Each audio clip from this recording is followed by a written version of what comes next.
George. We're back, and this is the finals of the American Rotation Championship Series number 3. Hold. Timmy, are we good? All right. We got two.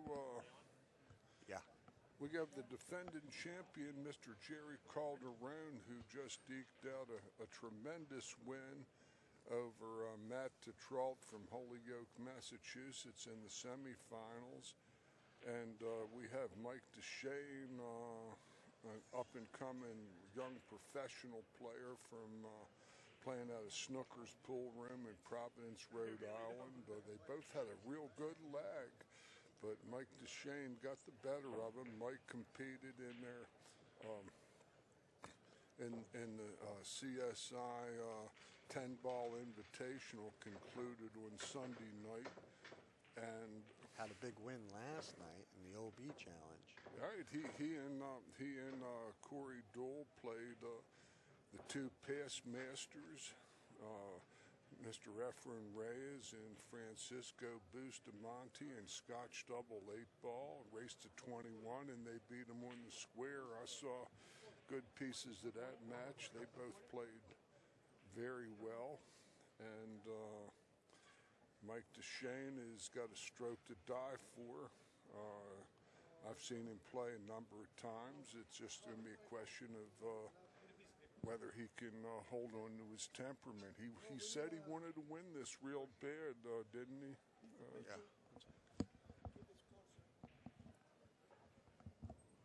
So Mike is getting ready to break the balls, and this is a 140-point final match. We're at the Rio Hotel in Las Vegas, Nevada. We had 12 North American qualifiers come to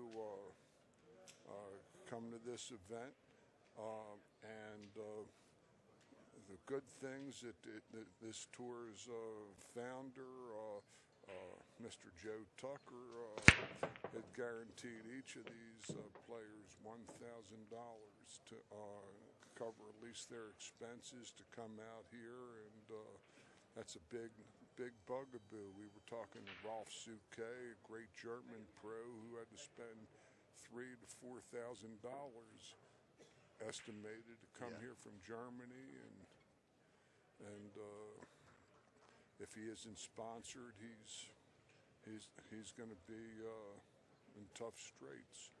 Well, the balls are broken, and I'll shut up. This is American Rotation, and after the break, the breaker has ball in hand.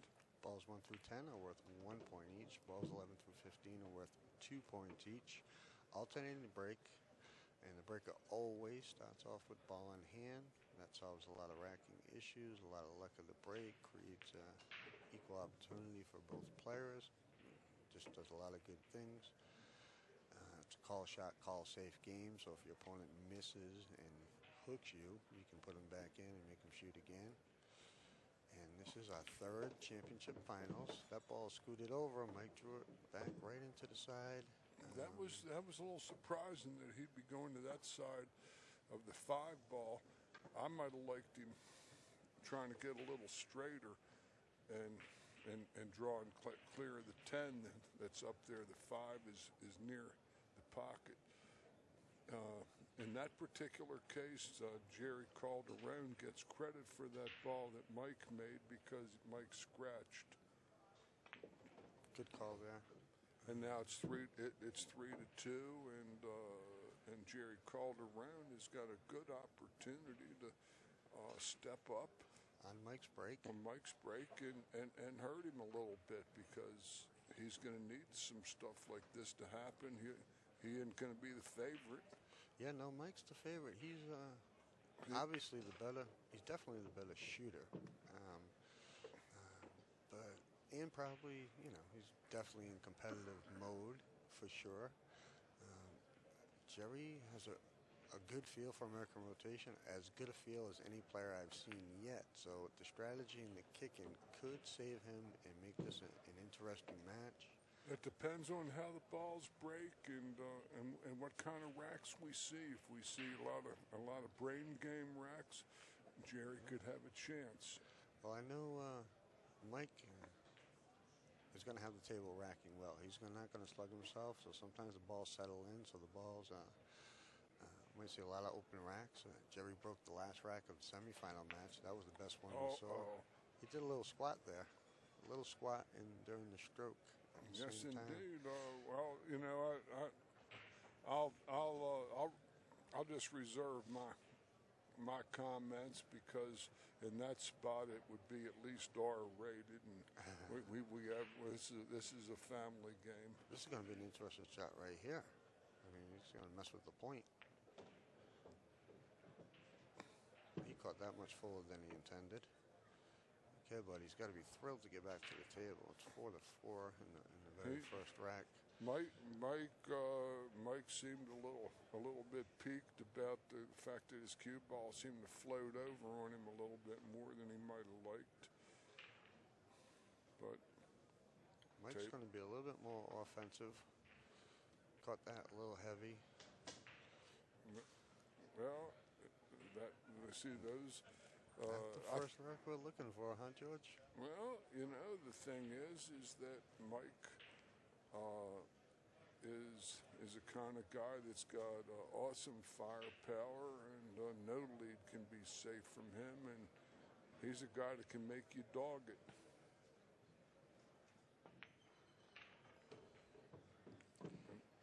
And Jerry needs to take advantage of these opportunities. Oh, absolutely. Every one of them. The fact that he missed that 8-ball and it only cost him 1 point is unbelievable. That's the word. There's no other way. He's got to make sure he catches this full enough to not hook himself. He bumped it. Yeah, and trying to bump it with enough speed to be, he didn't want to hook himself in it soft, but now he has no shot.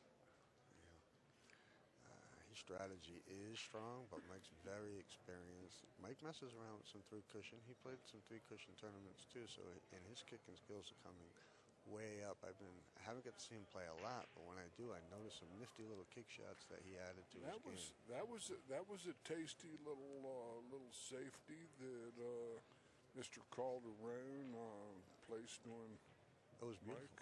Beautiful shot. It was very. He did 2 things. He broke out the 12 and the 15 ball and kept his man behind the 14. And bought himself ball in hand with 8 big points. Oh, look at this, the 14 coming up. It'll be easy enough. Those balls in the side are going to be available. Score is 8-4. 8 points left on the table. This was Mike's break. We're playing a race to 140 points here in the finals. The round robin portion was a race to 120. If you play at home in our qualifying championships, typical race during the week is 140 points. I invite everybody to go to AmericanBilliardClub.com and see what our mission is. We're trying to unite 64 of the best billiard clubs in this country, but potentially around the world, to form a self-sustaining qualifying pro tour, semi-pro tour. And look who just came in to sweat it, George. He's back. Efren's over there. He's going to sweat the finals. Well, you see, Efren Reyes has that passion for the game, even being 60 years of age, or God knows how old he is. Yeah, he's almost 60 right now. And he's over there talking to Mike. And this is where, you know, Mike is stepping in cold, and this Jerry just came out of a match, so he's going to be in gear,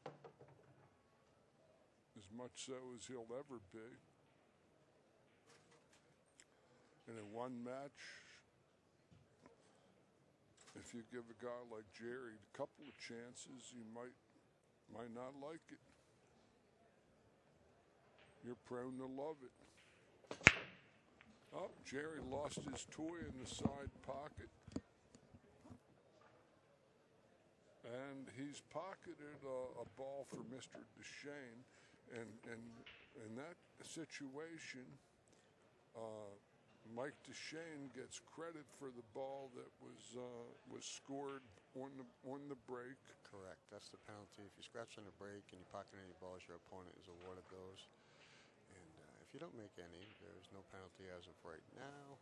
Considering adding a little 2-point penalty, but as of right now, no. Sorry, I had to step out in there for a second, George. Well, we got a. There he is. Oh yeah. Efren coming to sweat the rotation. He played a little bit of this game for us in California with Daniel, and I guess he's playing safe.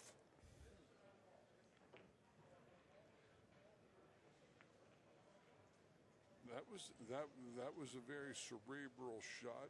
Well, that's a shot you were talking about earlier in the last match. Occasionally, a player should do that, right? Absolutely, because for starters, if you happen to catch your man on 3 consecutive fouls, you mentioned that it's 2 ball in hands. The first one allows a player to shoot any ball that he or she would like out of rotation, so to speak, and use it to break up a cluster. Yeah, it's a totally free shot. 3 fouls in a row, you're awarded with 2 ball in hands. The first one's a free. You can hit any ball you like. And then the second one resumes a normal play. You'll have to hit the lowest number of ball. A nice try, but Mike caught the 9 ball. And you see, that was cerebral, and that Jerry could have easily selected the 111 combo. But yeah, it was cerebral. You're right. Yeah, very cerebral. And how do you think Efren would do against players in the world at this particular game? I think that that there'd be no contest. There might be a couple of Mr. Orsoldo or Colio. Yeah. Is probably from the same school and may execute a hair better these right days. Now, these days. Yeah, but if we had been playing this for the last 20 years, I think Efren might have won 10 times more tournaments than he did. They might have, actually, the players might have all gotten together and all ponied up money and paid Efren not to come. And tell him, never mind. Don't come. Don't even bother showing up here. Yeah. We'll pay you $80,000 a year extortion money. Just don't even bother coming.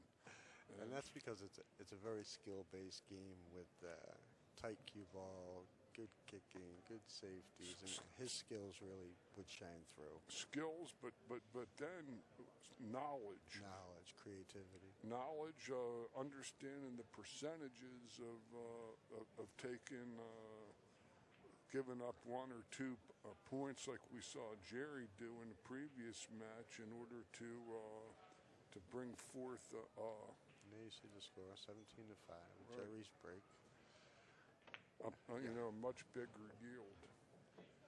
He got a little nudge. He's not going to like this. I think he got a nudge from the judge. And the judge told him to put a plug in the jug, but. I don't know. Looks like he's got a 3. He might have it. Might have a 3-8. The 4 ball's right there to the right of the cue ball. Yeah. And the 5 ball's a little bit tough, but.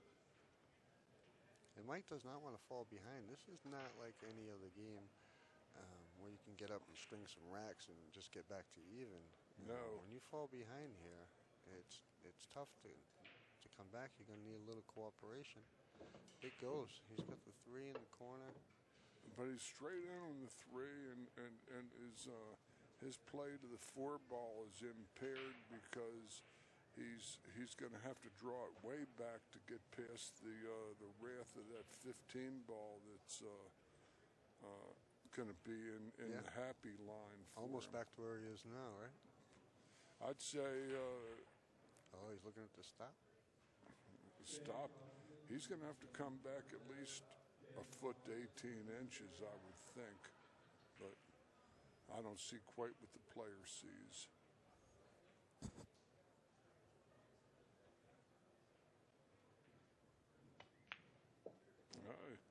He's shooting the stop and the bank. Boy, I can't believe he can see. He had a plan. He executed what he wanted to. I'm still not sure what he's doing. That's a 6 hanging up over the hole down there on the rail more. I love how this man thinks, though. And this is another. Oh, it did. Oh, he played it rail first. Oh, see how smart he is? Rail first, off the 6. He played for that 2 shots ahead. Yeah. That was, we couldn't really see it from our vantage point. I don't know. Yerry saw it pretty good. I have a lot of respect for this guy. Well, Jerry's down there. He's playing pool. You know, we can offer our best information and guesses based on what we have to go with. Kudos for that one. Yes, indeed. This is another Florida-New England battle, baby. We got our big gun in there, and I think they have their big gun in there. You know, there's not too many guys in Florida that I like beating Yerry at American rotation. And this is going to put one of us, New England or Florida, ahead 2-1. Oh, look at this! A beautiful. He played that beautifully. He's got to go to the 9 ball on the left-hand side rail. It's going to come close to the side pocket when he comes above the 9. It's going to go side rail, end rail. It's going to be coming close to it. If he plays the skimmer, he might catch a piece of that 15 ball. He's going all the way down. It's going to come up towards the side here. Oh boy, he spun it. See, now that's okay. It looks like a mistake, but you're better off hitting the 9 than going in the drink, right? Or going in the drink, of course, but also finding yourself long, straight in and handcuffed where you're going to make a 1-point ball with 8 points left on the table.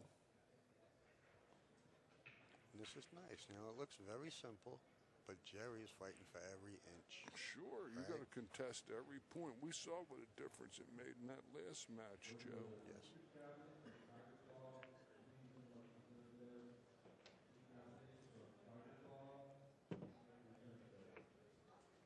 He's got a 12.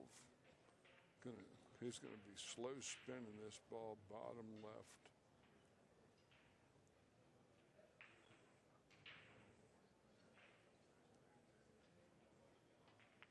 Oh, he jumped again. A little squat again.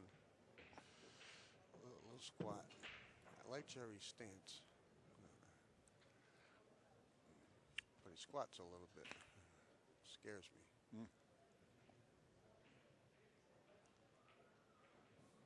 Scores 29-5 with 6 points left on the table. Yerry can take a 35-5 lead in this match. I got him rolling this ball in and playing for the 14, rolling to the last ball.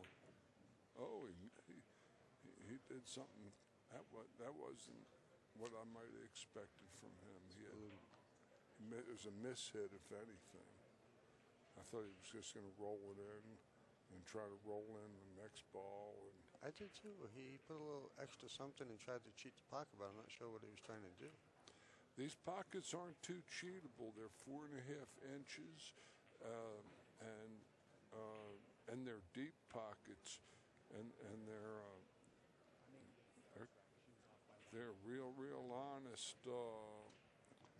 tables where you got to make the ball in the hole, especially going down the rail like that. There's a discussion score-wise here, but that's the way it is.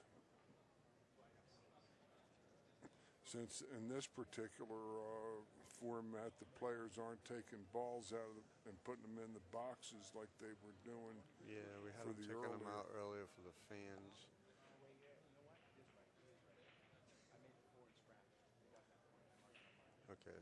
So Mike just admitted it. He was trying to correct it, but he forgot when he made the full ball he scratched. Okay, but he's like, okay, now I remember. So we're at 29-5.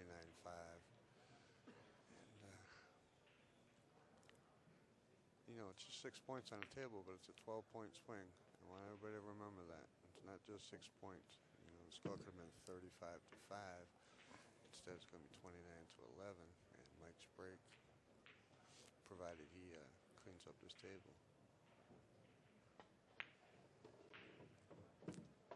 That's looking like death and taxes from there.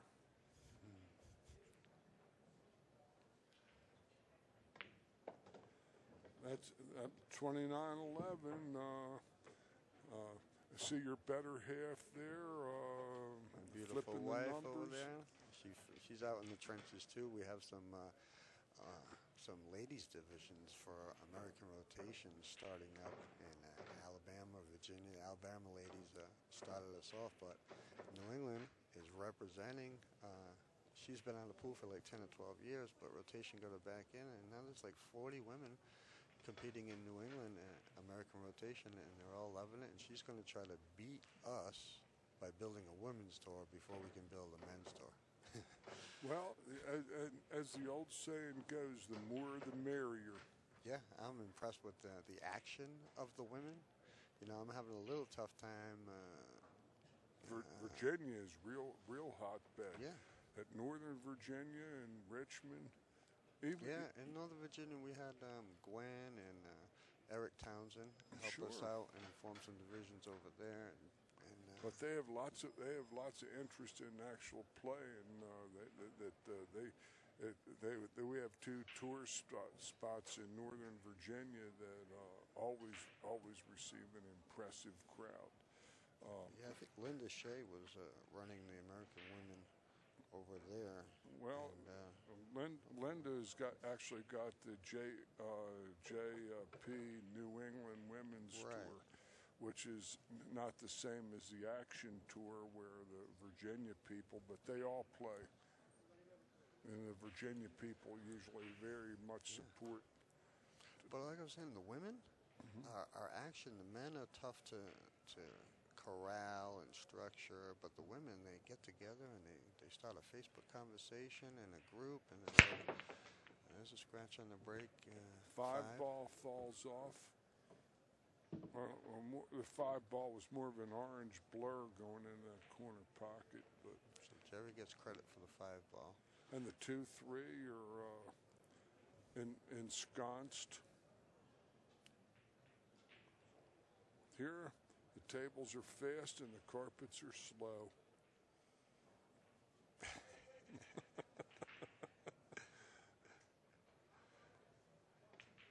So he's going to play shape for a safety, and that's no good. He's on the wrong side of the ball. He wanted to hit the 8 ball very full to keep an angle on the 2. He looks like he's taking this pretty seriously. This is a title. He's here. He won the OB Challenge match last night on this particular table. He has an 8-ball invitational tournament coming up that CSI put together. Mike's a very good competitor. He does not like to lose at anything. Trust me, I know him very well. I say that occasionally he gets a little over the top with some of his conduct, and It's absolute truth. Based on what I've seen. Yeah, he does. And believe it or not, I know you don't know him very well. I've known him like 10 years. He's got that little reputation, but he gets better and better. He improves every year that way, little by little, but it's progress. But he showed me, he was just so nice with that little thing he did with that little boy, and the little boy was having his picture taken with Thorsten Homan, and plus Mike is ponying up a little money to assist the kid a little bit, and wow. And that, he did a good thing. Got on him that a auction. kid in the pro-am. Yeah, that was sweet, and that he did, and that's another great thing that CSI is doing. I mean, all these pros donated 1 hour every single day to give free lessons to these BCA players. Every pro, 16 pros, so it's 16 hours a day times like 9 days. You're talking like 150 hours worth of lessons at the BCA Nationals. Well, I know that what I charge for lessons, and that's like putting,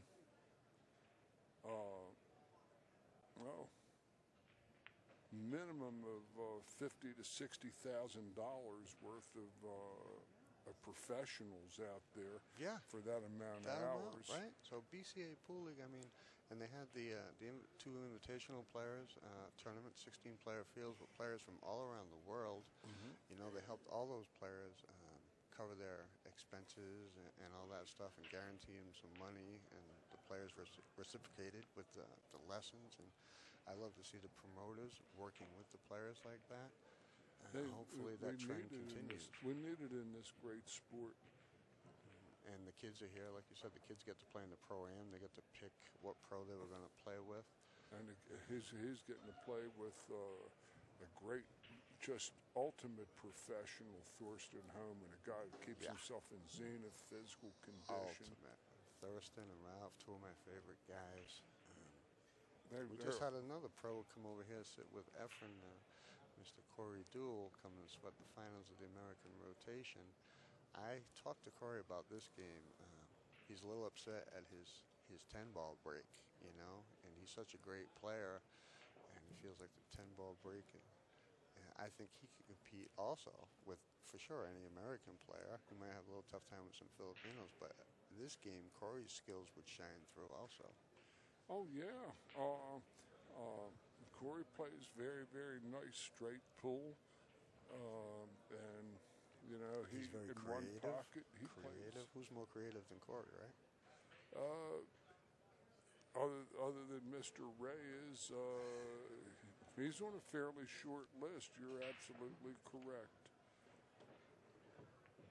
Well, I'm not sure what the plan was there. The score is 31-12 in favor of Yerry Calderone. I like him coming high right ball and coming 1, 2, 3 cushions and coming behind the 9, 11, 13.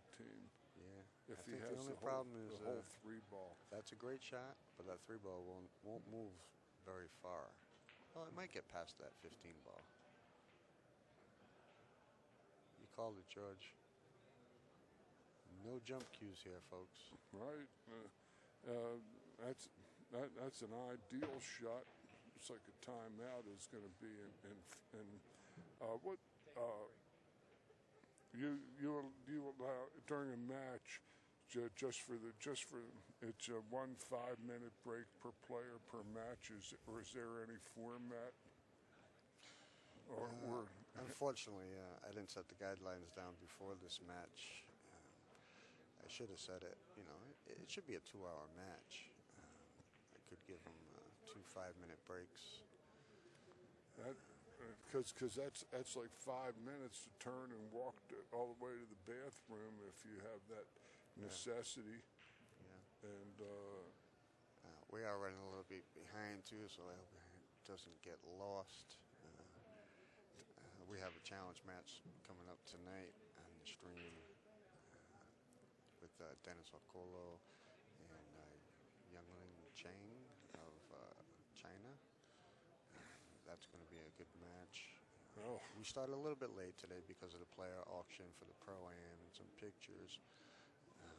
And the match between Matt and Yerry, the semifinal match, was highly contested and went right down to the wire. So we're running a little behind. Mike's a little hot. He's losing 31-12.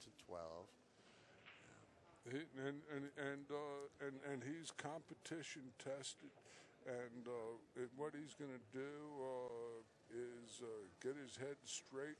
Going to come back and play hard because that's what he does. He's real intense, and sometimes that takes up lots of energy. Yeah, and you know he's the favorite in the match.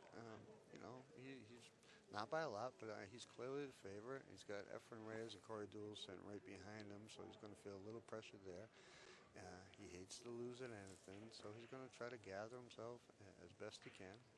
while he's gone, I'll tell people scores 31 to 12. Mike's kicking, and we're trying to form a self-sustaining semi-pro or pro tour in this country or around the world by uniting clubs and uniting players.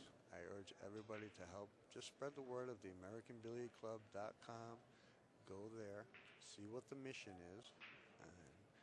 It's all about creating a self-sustaining format where the players and the room owners aren't reliant upon some magic millionaire or imaginary sponsor. Once we build it with 500 united players, we'll have a product and a tour that can last forever on its own. It'll be worthy of outside attention and outside sponsorship. It's just plain old-fashioned work, just a little bit of unity. And we're playing a great game, American rotation. It'll improve everybody's game. There's a lot of good reasons to get involved, and we just ask you to help spread the word as good as possible. Mike's back from his break. Yeah, and it looks like he only really has his top rail to kick, so you have to call all shots in this game. Yeah, especially when you're kicking. Mike makes an excellent kick, and he's going to get worse. He's going to get bellied up again. I'm afraid that comes the Jimmy Fusco suffocation. The Jimmy Fusco suffocation safety, number 266. He doesn't have to do much other than shoot and stick. He got him tight. He got him bellied on the 13 ball. He's got the jelly belly on the, and he's going to turn the jelly belly into a skelly. There's a lot of traffic for the two-rail angle, but if he just misses the 15 and he can actually make a hit here, probably not at a hard speed, you know. Nice play, and he's going to give him back to safety. I tell you, Mike's kicking game has improved immensely. I haven't been around a lot, but every time I see him play, I notice just one or two kick shots that he's done.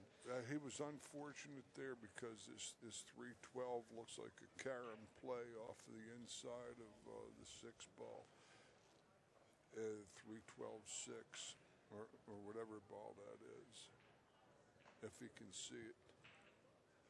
We can see. I know he can see the 3, and that ought to be a good carom play. Just cut the 3 just slightly backwards, and that might be his shot. But is this Mike's break too? Mike's break. He might call me down to watch this one. Mike broke him hard and broken. His cue ball was on the deck. It flew over. And yeah, he's going to call me down to watch this.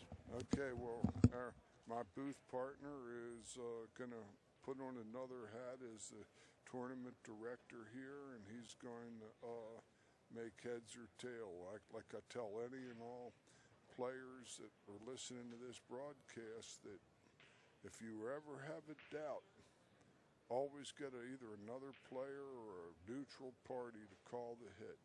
That way,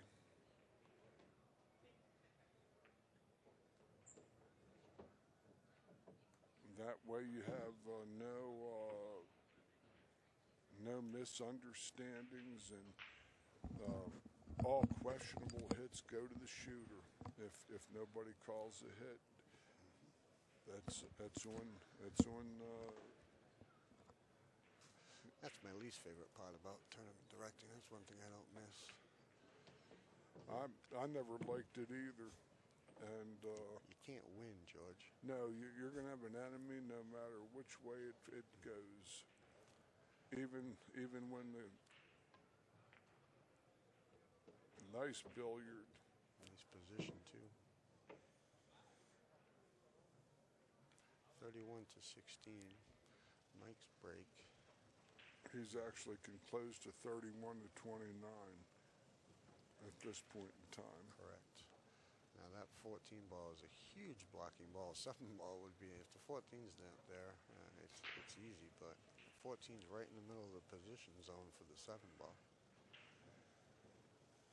We're coming to you from the BCA Nationals at the Rio in Las Vegas, July 16th Well, to the 26th. How did he he hit it? fell super on that ball. He's got the natural to just go straight over to the 8.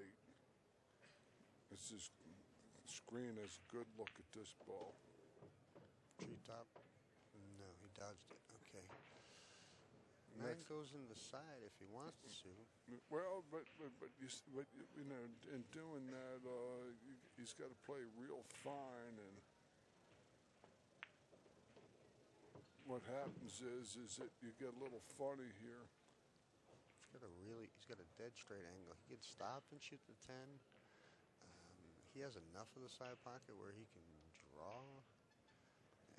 But if he draws and gets straight on the 10, that's no good either. I think he's going to have to just maybe draw back 2 inches. I like the last camera shot they had of this ball. Yeah, he drew back a little bit. That's pretty good. Oh yeah, he's got about a 45-degree angle. He's going to come straight across, and he should be very good on the 11.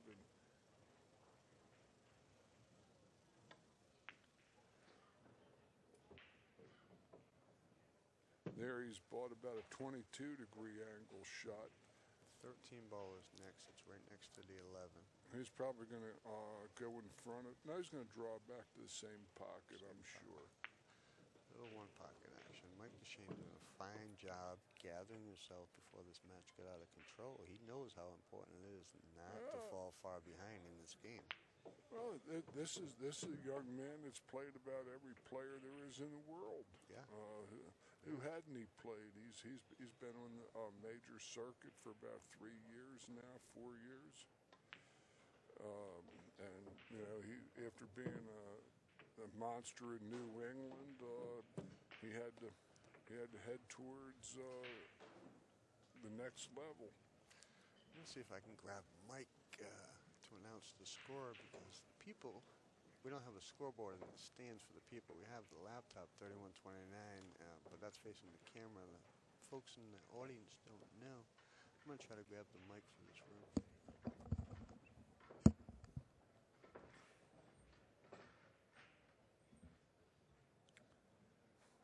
Big rack coming up for Mr. Calderone, Mr. Yerry Calderone from Florida.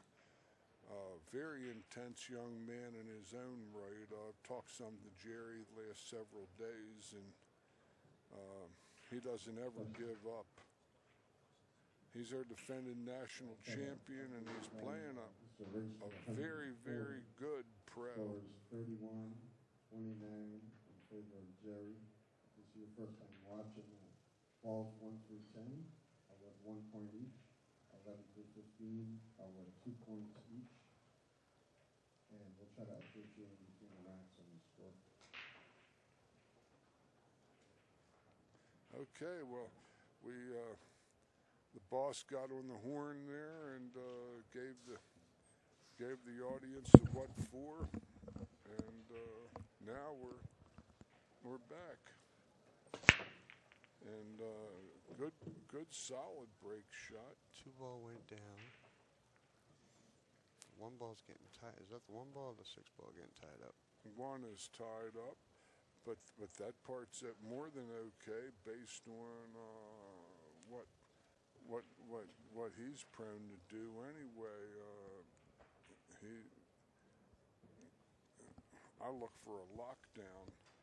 There's no percentage in anything else. Banking the 1 into that 3, 7 and 5 situation to make it a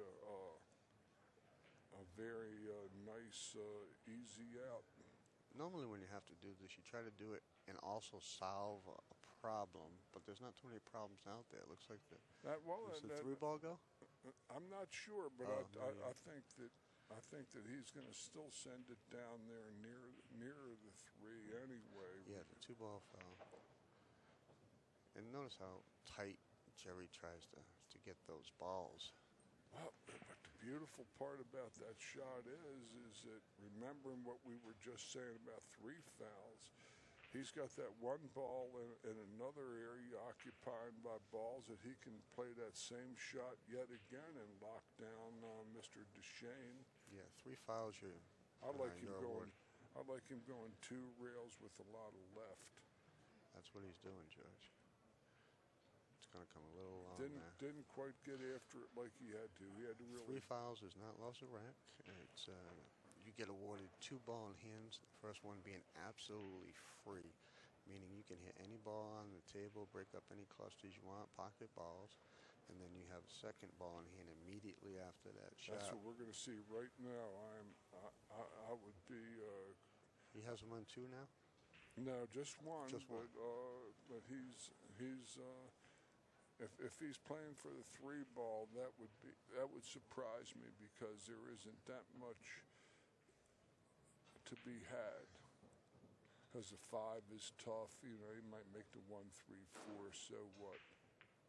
He's making the 1 that playing for the 3 on the side. That's well. Here's the reasoning. You know, you don't want to let a great player up if you don't have to, right? Mm-hmm. And because he might make the big kick and leave you in the bull rushes. And the good thing about our rule with the 2 ball in hands is it's not motivating everybody to play safe on the 1. You know, if it was loss of rack, everybody would be ducking on the 1 all the time. It hardly ever happens in this game. The only reason the rule's in place, in case players tie up balls and there's a cluster and somebody does get on 3 fouls, so we had to have that free shot rule in place. Mm-hmm. And lucky we came up with that one.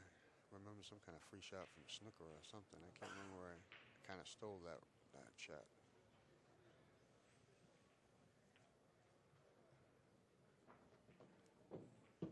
Now he might have to play the 5 in the same. I don't know if the 5 is. He might be able to get the right angle on the 5.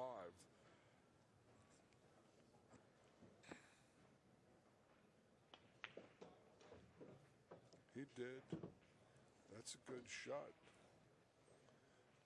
He's got a 6 ball. He's going to have to go forward and play the 6 down right at us at the bottom corner, I think. Rolling his ball. Man, I wish I would have played more of this during my pool career. You know, we did have a weekly rotation game for a stint of my life every Wednesday night, and that's when I was playing the best pool of my life. I played a lot of 15-ball Keeley, too. Same thing, you know, where you draw the 2 pills, and one is your break order, and the other is your pay ball. Yeah, I mean, look how hard Jerry's working to stay in line, and that's the essence of pool. Stay in line, fight for it. You know? He's a little offline here. No, he's going to roll right to the rail. Oh, that ball. I thought it stuck to it for a second, but it was his spin that fooled me. He had to put a lot of inside English. He had to hook that ball slightly. That was a little bit out of line that I was more referring to.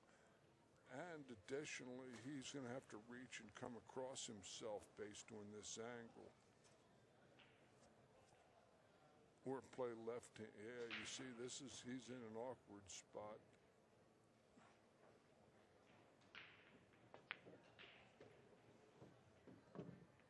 He got it.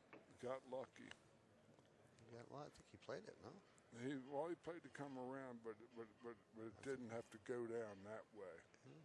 Well, Jerry, like I said, he looks 1 step further than the average shooter. You know, if there's a point during a shot where we might stop looking, I noticed that he follows through. Well, you see, the thing is I tell people all the time, you don't always. You have a lot of days you're not going to shoot as good, but you can play good every day, which is play the correct shots and do the right thing. I think you were.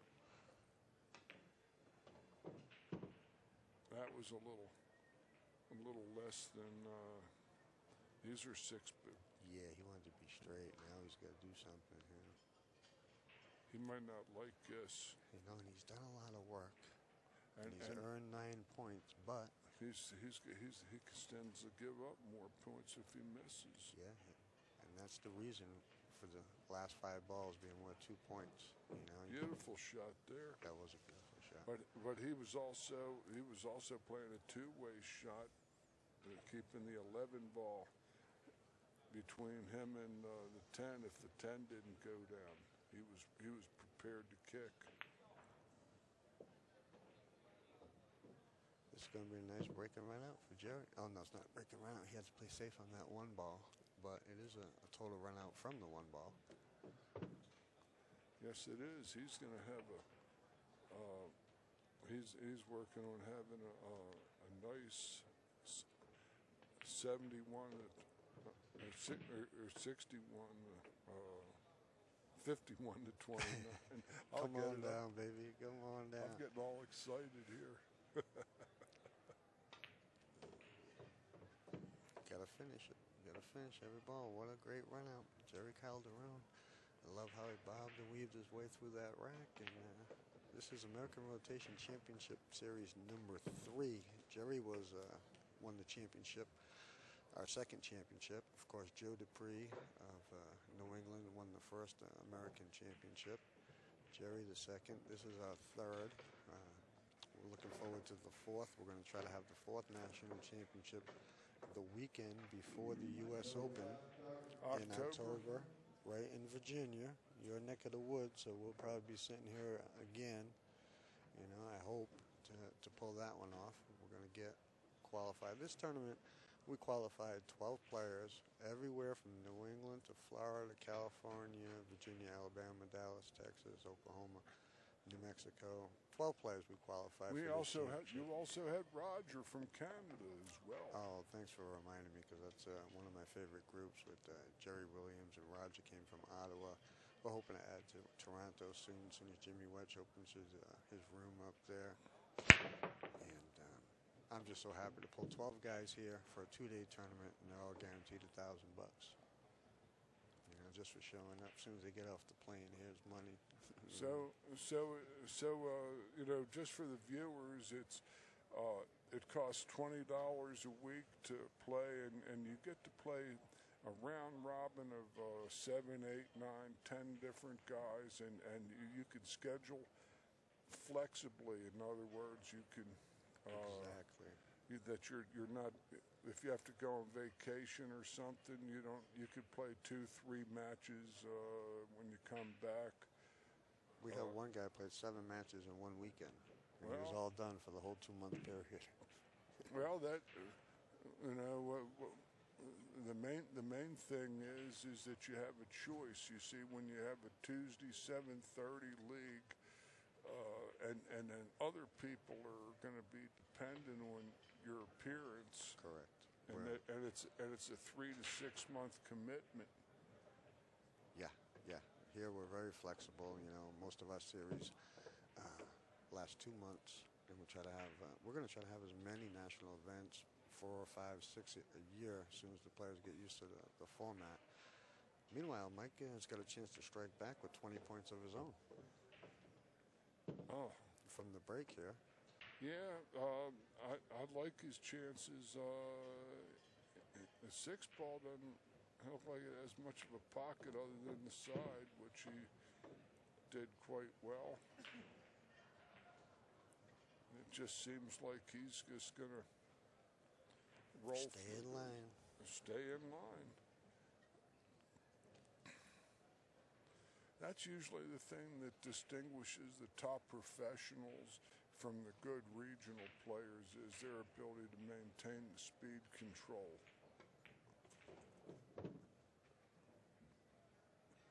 Speed control, yeah, I agree with that one. Because a lot like your last man who fell, Matt, is a good regional player who definitely lost the speed for about a rack and a half, and he ended up 3rd, 4th in this event. And yeah, I was glad that he was here, and yeah, he had a typical Matt Tetreault up and down match there.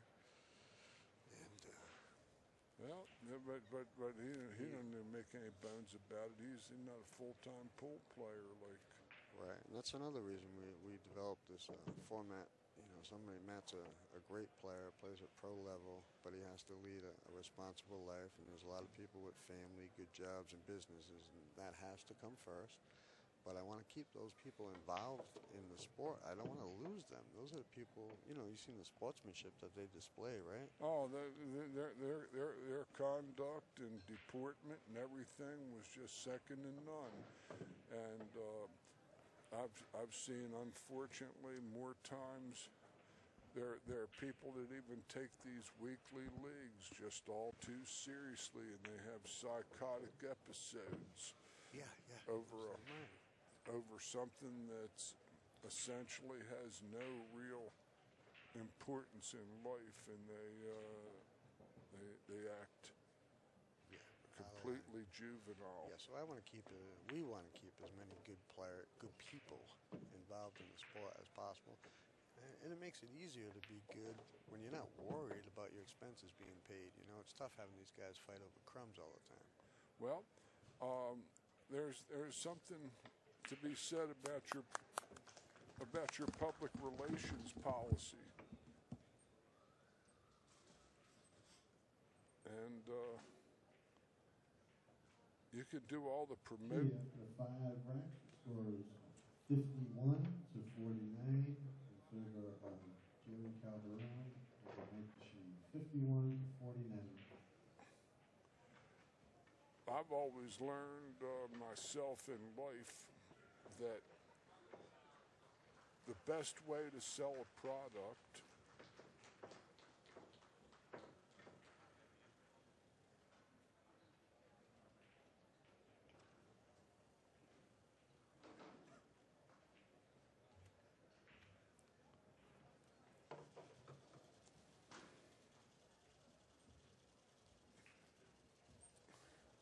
I was starting to tell our audience that I've learned through life in my 66 years of being on the earth that the best public relations policy is always going to be attraction, not promotion. You can promote all you like, but when people see the product, a good product will sell itself. It isn't going to need any selling other than getting the information Totally out. agree with you. That's exactly how I operate, right down to my own products and DVDs. I'm like, here they are. I'm not going to tell you 100 things to try to sell it to you. If you don't like it, I'll give you your money back. It's just that simple, and that's why we're here. I'm glad that we're capturing this so people can see what we're doing and attract more people that love the game. Well, you see, the attractiveness of the game is, that would be nice. Be a project well to my liking. Why, yes. Oh. That Mountain Dew I sucked down has been gone but not forgotten for an extended period of time.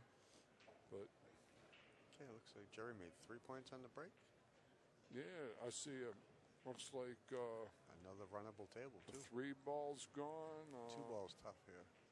Where's the deuce is in behind the 6. Yerry is not adverse to playing position for a safety. That's it would almost seem like his deuce is going to go in his upper left-hand corner pocket on the screen, and he's just going to drift there. He's going to drift to that ball. Perfect. He's got such a nice touch. Yeah. Thank you, Robert. Thank you, baby. Thank you. He catches the 6 and brings the 6 out. But now he's got the 4. He's getting his line of sight. Where do I want to play that 5 ball from? Very important. Not just jumping down and shooting it any old way. He's got a shot he can play with he's got the slight follow. I think he likes it. Might be a little wrong. He might not be. He wanted to play for the 6 in the other side. Yeah. He might be looking to stun the ball over for the 6 in the same pocket. Yeah, That's a little safer, less chance of getting hooked. If he goes forward, that 8 ball could get him. That's true, and if he's short, he has no reward. Right. But he still chose to go forward, and was in pretty good shape.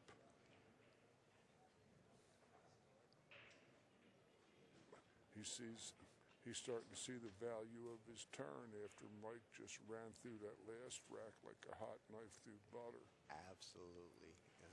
So far, this is it's a great match. One of the best matches we've seen yet, and I can't wait to see more and more high-level pros play this game and see more 20s and more runouts, and we will raise the level of play. Well, more players play. They're better players. The players that are lesser have to improve. You've been around the game. You know the deal. That's the only way you improve. You didn't improve playing with hacks. Oh no, and I still remember everybody saying, "Why are you playing him? Why are you playing him?" I'm like, what am I going to do? I'm going to play you, And it works in a cycle. You donate, to the better players, and then you go get your money back. And that's another great feature of our format. Even if you're a C-level player, play some 15-ball once a week with better players, and it'll improve your other competitions that other people you play against in leagues, tournaments, or match up with. It's a small investment that's well worth the time, table time, and experience. I got him putting a good stiff high left ball on this and playing for the 11 in the same hole. That's because you're getting to know Jerry's game. Well, maybe that's what he's going to do, or he's going to just fade the ball and play for the 11 in the other hole. That's the shots that. No, he did. You called it, George. You're starting to get to know this young man. Yeah, well, I've seen him play about 500 points of rotation. I'm starting to understand this. Not bad for a working man, right? Yeah. Is this going to be 3 20s in a row? Yes. That's just what I'm talking about. Well, don't put the commentator's curse on the boy. Too long. He took too long. He had a thought, right? He had a thought about something else, you think? Yeah, I could see it. I knew instantly he was going to miss. Okay, it is a call shot, call safe game. So Mike has the option to take this shot or make Jerry shoot again. Jerry's going to play safe now, I'm sure.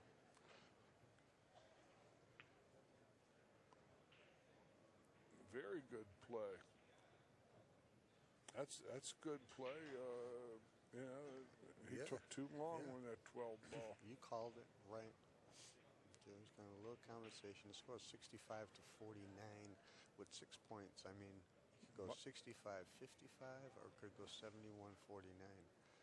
I got him coming off back behind the 14. Yeah.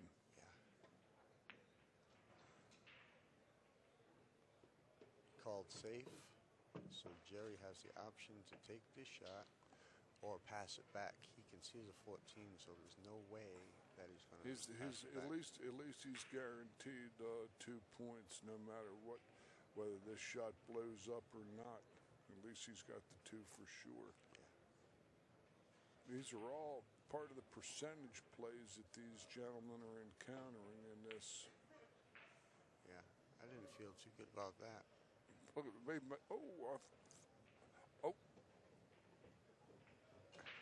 Okay, Mike gets the last 4 points. Yeah. What would have been wild would have been if they'd have both gone in, he'd have gotten the 4 points anyway, but if you had a cliffhanger,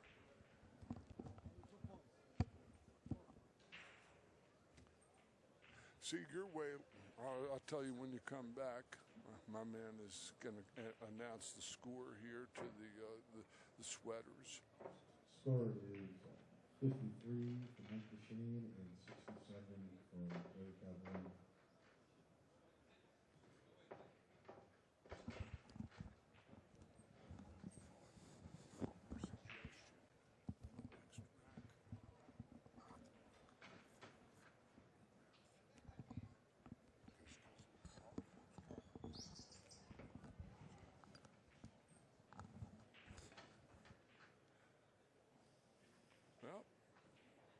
we played 6 racks so far. We're racing to 140 points.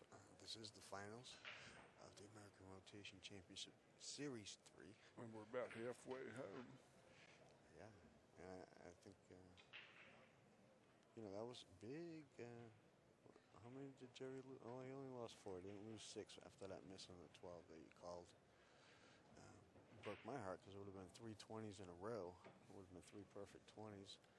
And I've been waiting for the higher level players to play more American rotation so I can see more perfect runouts.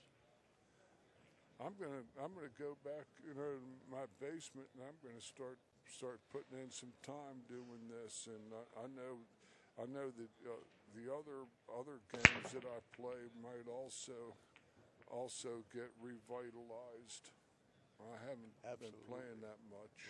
We're sending George home with a little rotation bug. Yes, indeed. And I can't even spell moderation, even in much less live it. I don't know. It doesn't matter how many college credits I have. I still can't even spell it. All right. Mike's got a tough table to work with. Very tough. That 1-5 might be wired. Yeah. But you got the 2-12 on the bottom end rail to the left hand. Then you get the 7-9 tied up on the left side of the table. And upper end. He's got a lot of work to do here. He's going to play the 1 and draw to the 2-12. And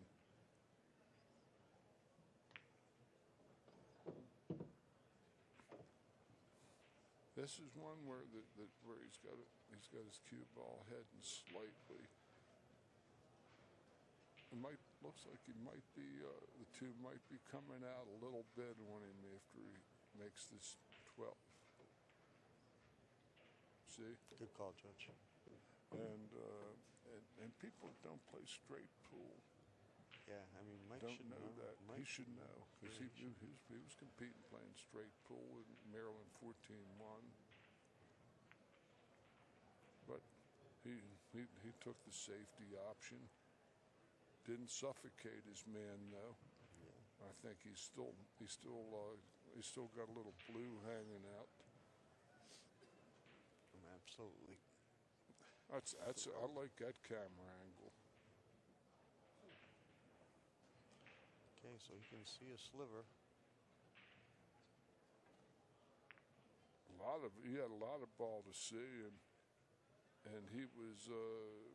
He's going to be relegated to a 2 cushion kick coming to about his middle diamond and out behind the 2. Good part about this is he could come 2 cushions, hit the 2, and go that way, back towards the 14, or whatever ball or whatever stripe that is hanging over the hole.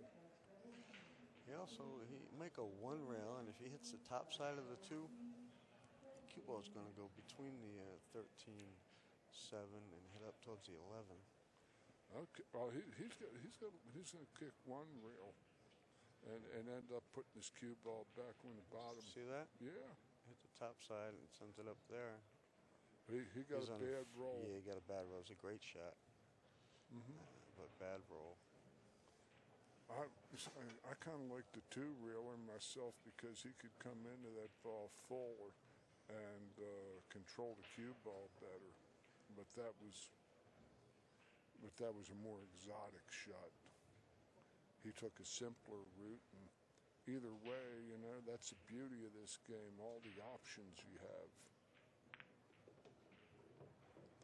His not playing that combination good is what cost him. This is Mike's break, right? And Yerry has control. Ultimate control. These are all hangers. The 6 ball's tough. The 6 ball's froze on that cushion, and that's the only puzzle in this one, cause he's got to get to the 6 ball. Good solid stroke. Boy, he hit that ball with nice authority. He might be playing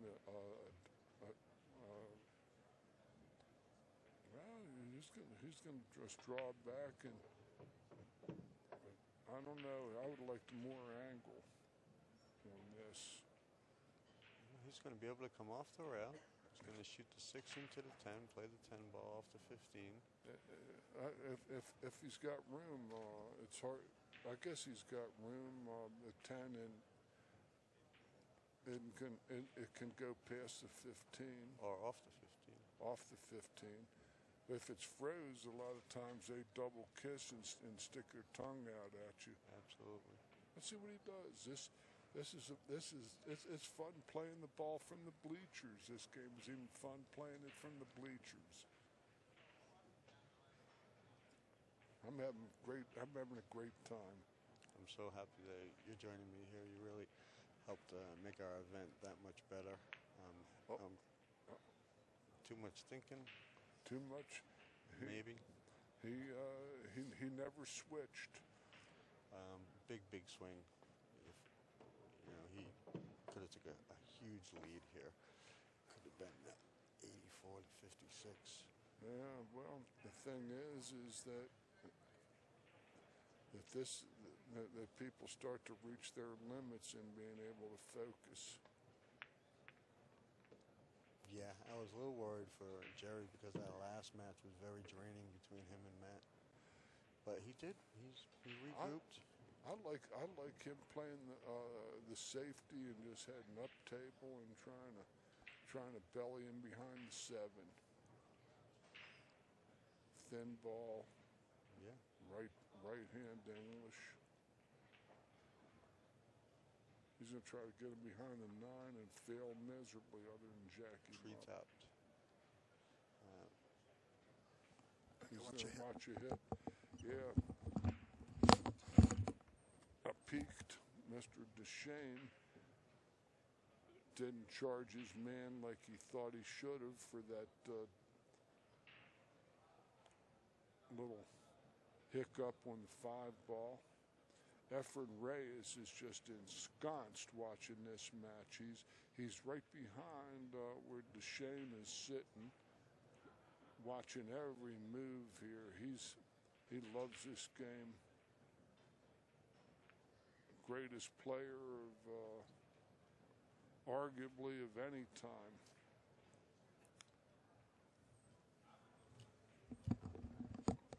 That was fortunate for Dechaine that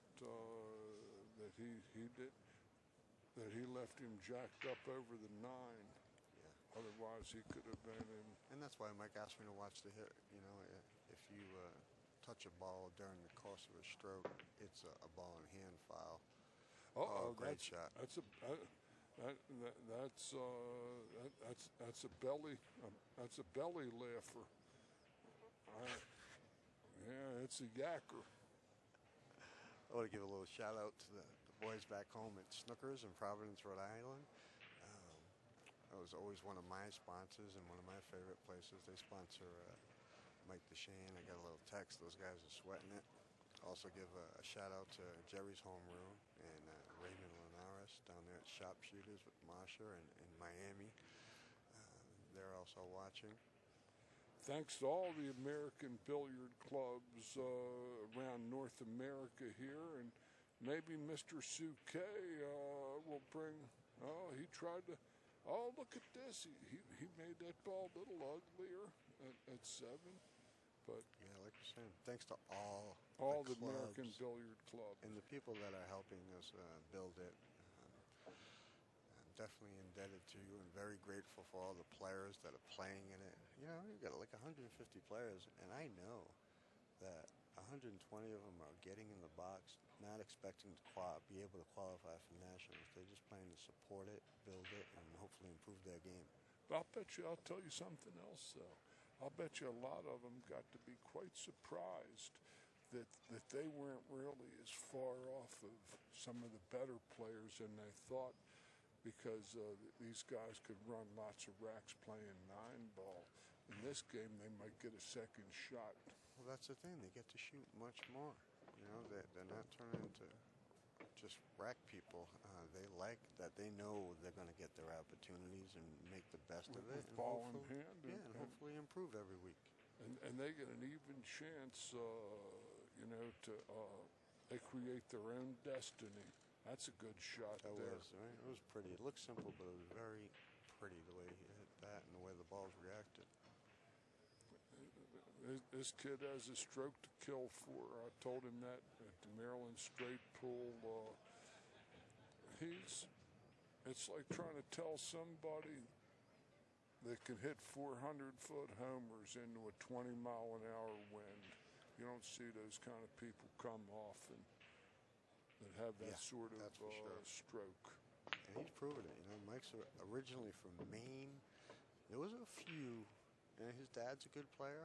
I know there was only a handful of good players up there, so that's kind of rare that a player turned into a professional of his caliber without being around a lot.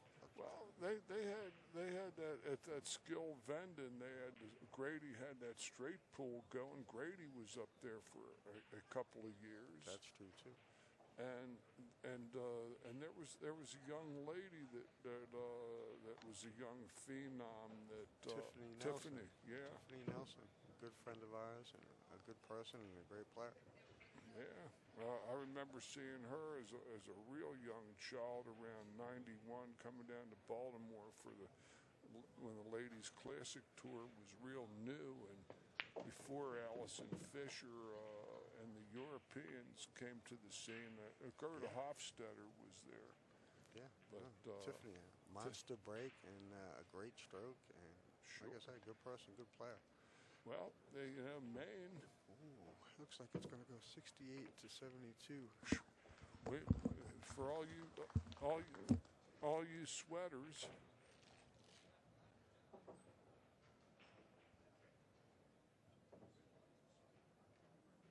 And with another nice run out, the score is 72 to 68 in favor of Yerry Calderone and Yerry's break. Racing to 140. Balls 1 through 10 are worth 1 point each. Balls 11 through 15, 2 points each. 72 to 68. Great match. Great match. Everything we expected.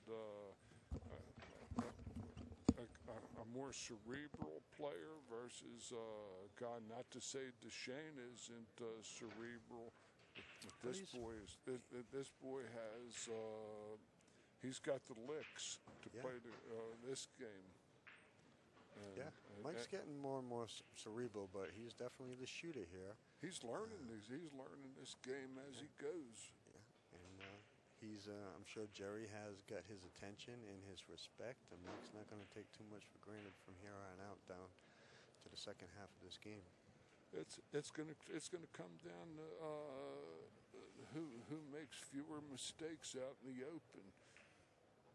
Anyway, because if we know like Dechaine is going to run more balls than Yerry will run. Yeah. And so Yerry, when he gets an open table, can't be hiccuping on any 5-ball like he did in that. Yeah, and he's showing the extra care. I see he's showing more care in this match than any of the previous matches. Well, it's nice to be a defending champion that repeats. The 9 falls down, and that's a great break shot. Hit about half speed.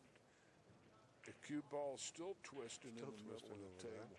They might have to go get the table recovered because he burned a hole in it with all that spin. Now he's got the ace deuce together. A lot of work with that 3-ball. That's going to be. It's going to be a scary shot. Well, that's going to be. I half like him. He might look at the big picture, and I always like when I can't see myself making it to those money balls, those 2-point balls. I'd like to improve my position, take the best from my inning, and I'm sure he's going to think about it as an option. It's going to be tough to play safe off the 3, a lockup safe.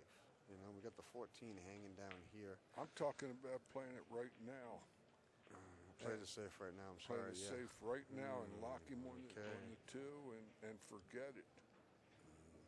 Well, Because here, these are always tricky shots because you got to pull the stick away because you don't want to foul.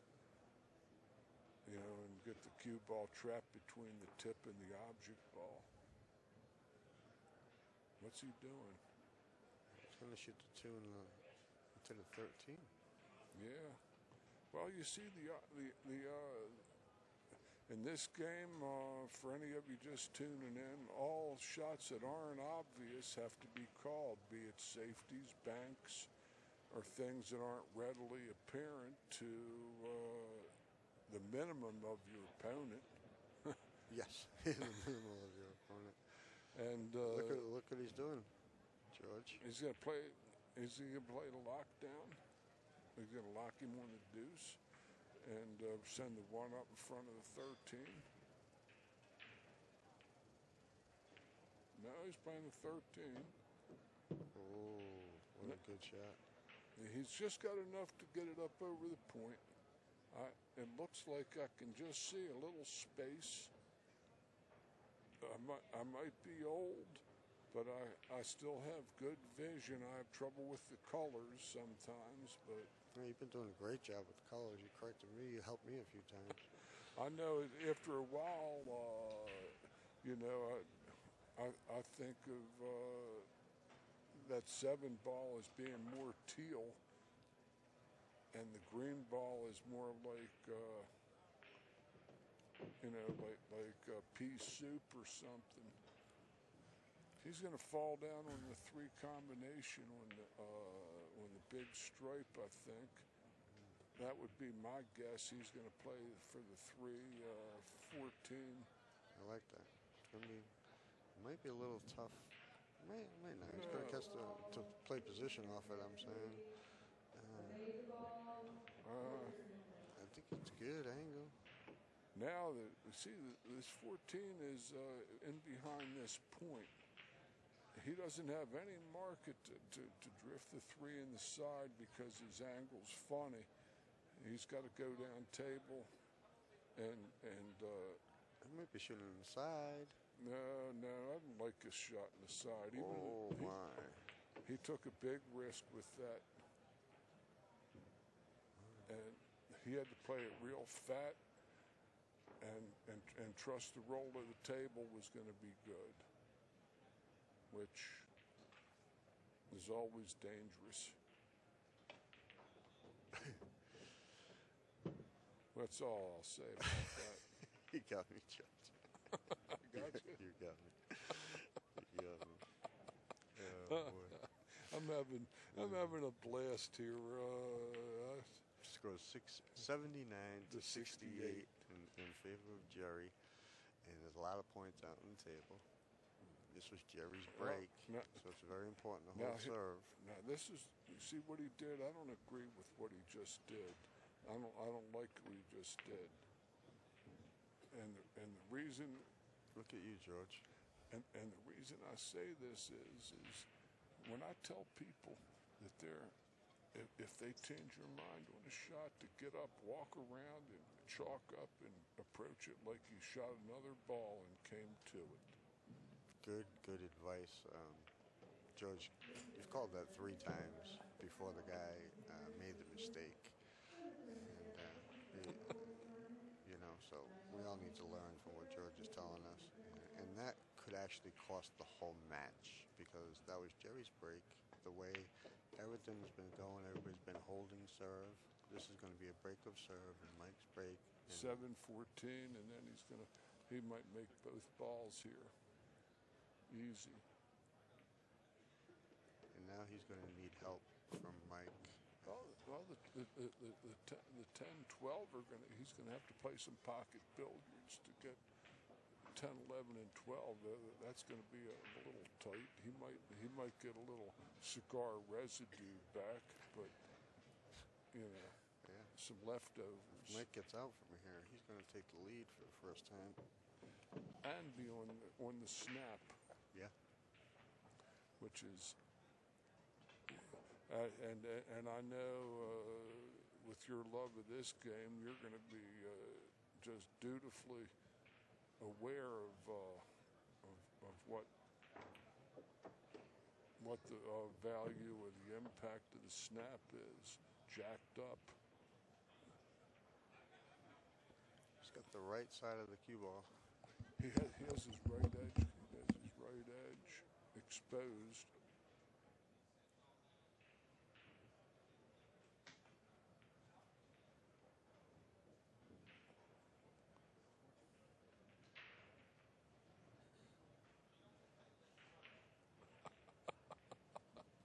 I'm sorry I'm laughing. I think this is a good kid. He is as intense as I'm broke.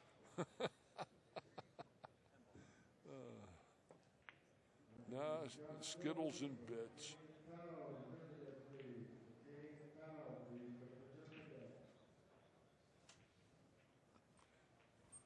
Well, he got a little ruggeded out on that roll. Yeah, he was in a bad spot. But I didn't realize he couldn't reach it like that either. This may not be as expensive as it could have been. Even though that's a fairly indifferent play there. I'm just trying to see what move I like here. 79 to 74 with 7 points available. The 10 and those 3 strikies. Mike could take the lead in this match. And be on the break.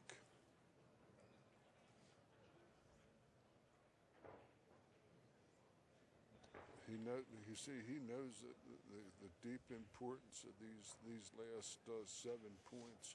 It's a 14-point swing. We say this time and time again, but we keep saying it because that's what it is. It's not 7, it's 14. I think he's got to put the 10 where the cue ball is now, George. Well, he's going off the other I side. like him playing the left side, 2 cushions around back up cue ball back where he is. That's what he did. He's going to execute it perfectly. He hit it good. No jump cues, folks. No, none of those little, stumpy little staffs. Yeah. We allow jump shots, but you must execute them with your playing cue. He might be able to jump this because he's on the cushion and he can get height. I haven't seen him try a jump shot all week. Well, looks like we're going to see one now. I'd like the kick coming off of about the middle diamond. That's a full ball jump. And he was checking to see if that was on the 3-rail track. He has a little 3-rail cushion. I mean, he'd have to come really short. And both balls going up he's going to have to dig this ball with a lot of left. He's got it. He's got to go shorter. No, he had to go shorter, yeah. I think he might have called the 10. He was trying to make that bad boy. Yeah, I think he would have called it on the side. That's 7 points available. If Mike gets out, he's going to take the lead for the first time in the match.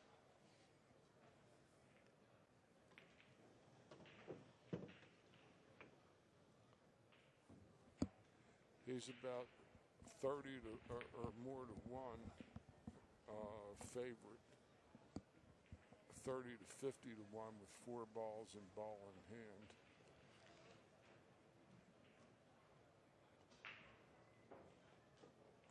What? He was dead straight.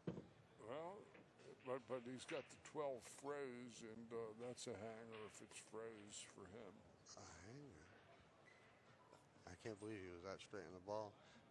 That straight where he didn't even attempt to do anything different. He's going to just to turn over one time.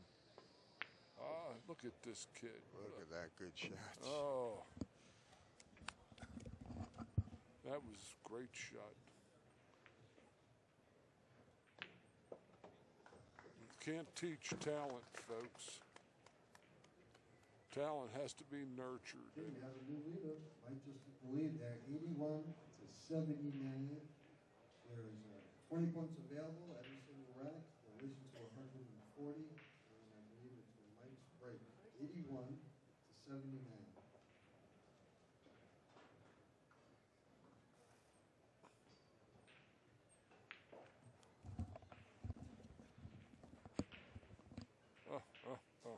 Boy, he just turned that. Thought he was just going to turn that ball over.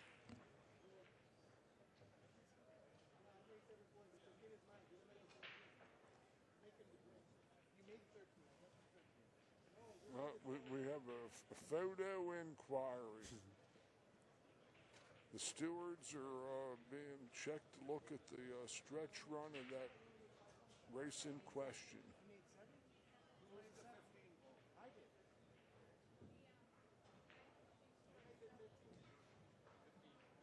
I don't know what the question is.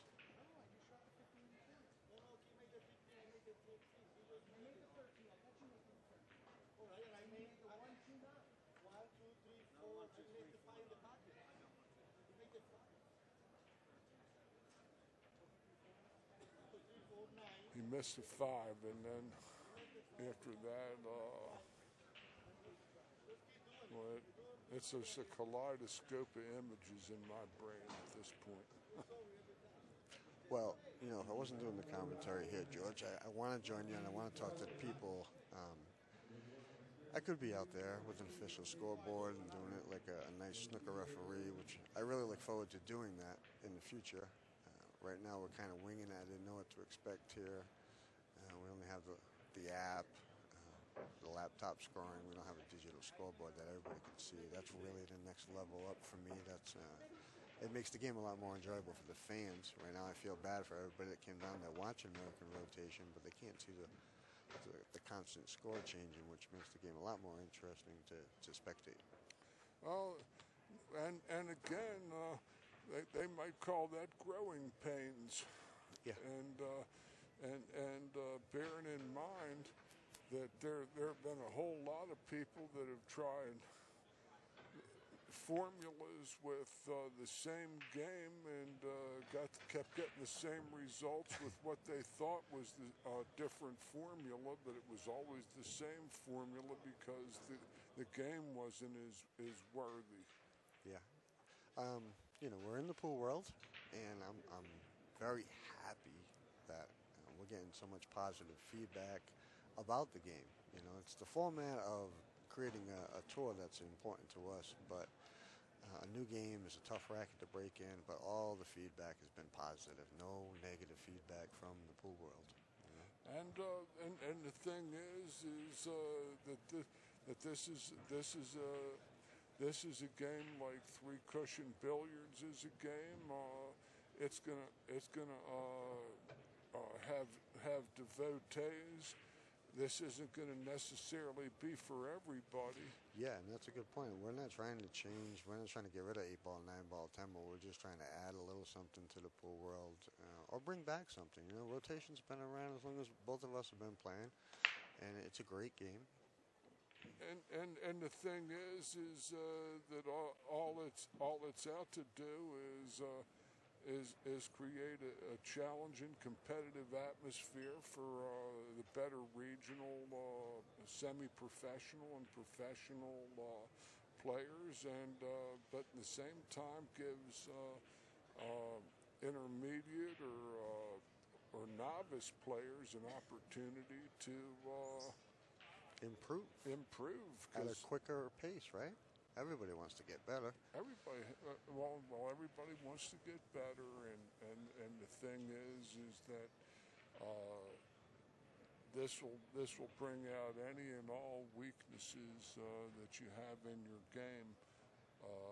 Absolutely, especially kicking, learning the percentage plays of pool in general. Mike made the 3 and the 4 on the break, so he's going from the 2 to the 5 right here. And his 6 is out in the middle of the table, open. The 7 is maybe his only difficult shot, and that would be questionable. He's got a good natural to go right at the 6. Doesn't have to do anything other than nick the 5 and go right at the 6.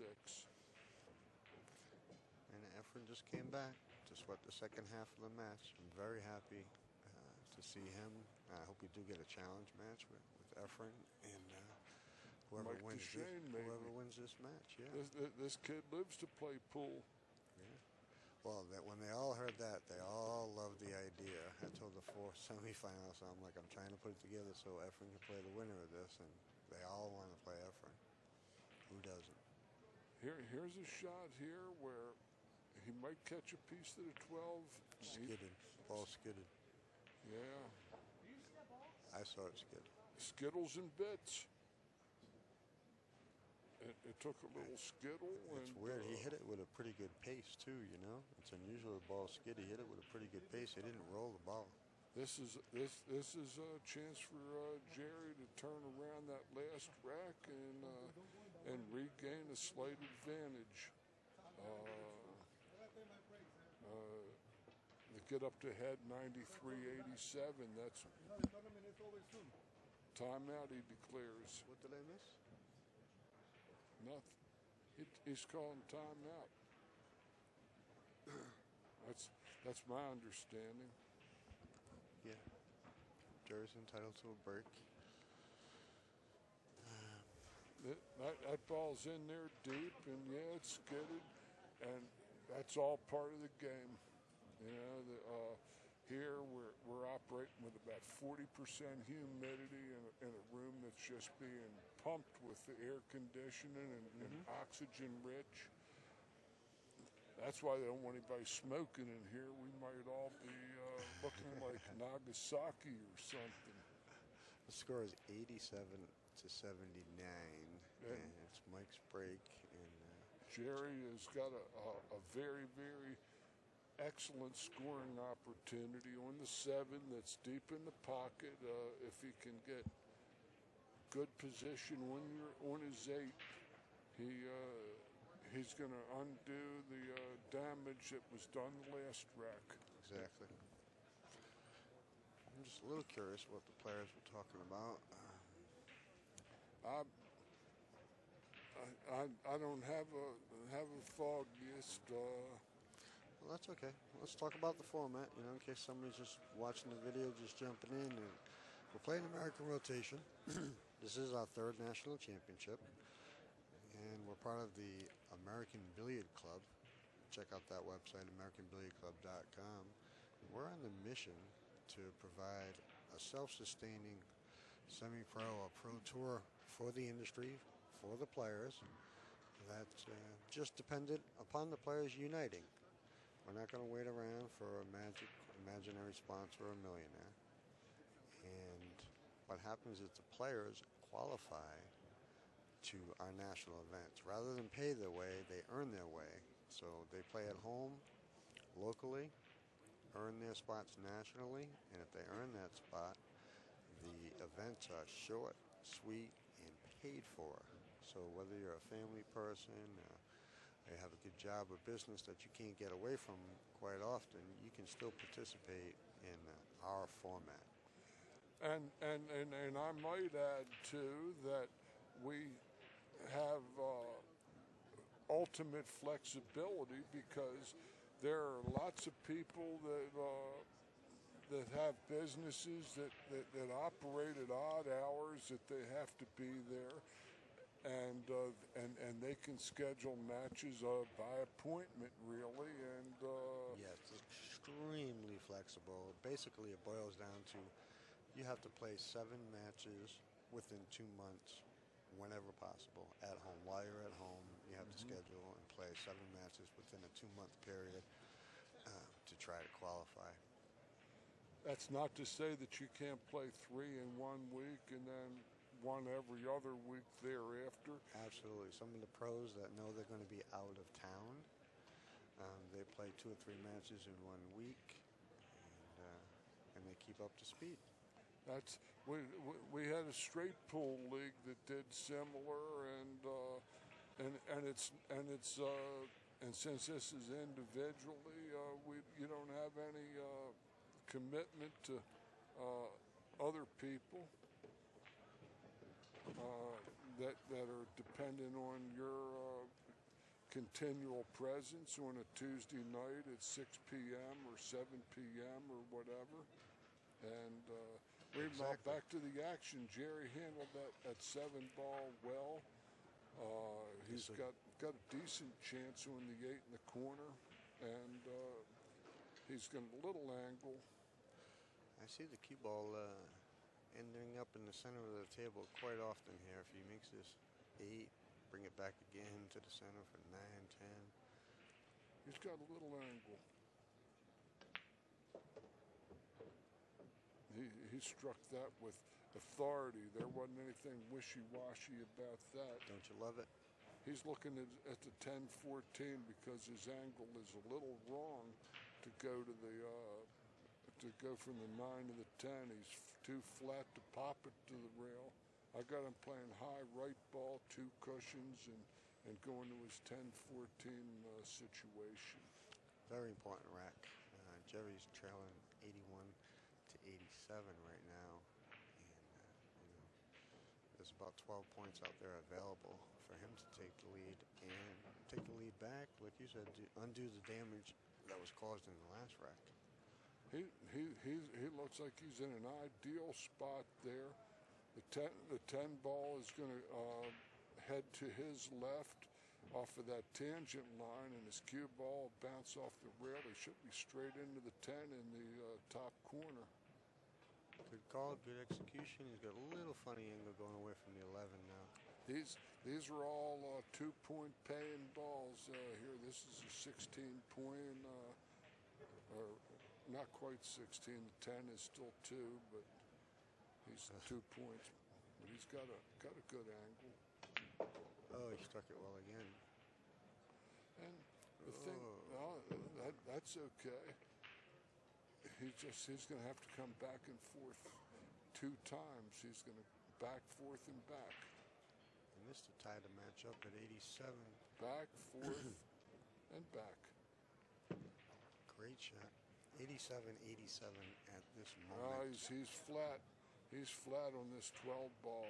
He doesn't like that. He's on the 50-yard line. He might have to settle for the 13-14 combination and be a citizen and make sure he gets these points, and not try to do more with his cue ball than the angle is going to permit. Yeah. Don't miss this 12. Too long. He made it, but you have this man timed out, don't you? yes, I do. I'm a student of tempo. I'm a student of eye movements, and I'm watching his eye movements, and Nice. his tempo is what it is. 89-87. Yerry just took All right, the lead. step back, go and chalk up now, Yerry. Don't just jump down there. Walk away from it and walk back. No, maybe, I don't He's know. got to put a little bit of pace on this, right? Oh, he played the ball straight in. Yeah, we didn't know that was available from our angle. Good No, shot. we didn't. He stayed within himself. Beautiful out. 93-87 is our count on this title Score match. is now 87 for Mr. Dechaine, 93 for Mr. Calderone. Racing to 140. Balls 1 through 10 are worth 1 point each. Balls 11 through 15 are worth 2 points each, so there's 20 points up for grabs every rack.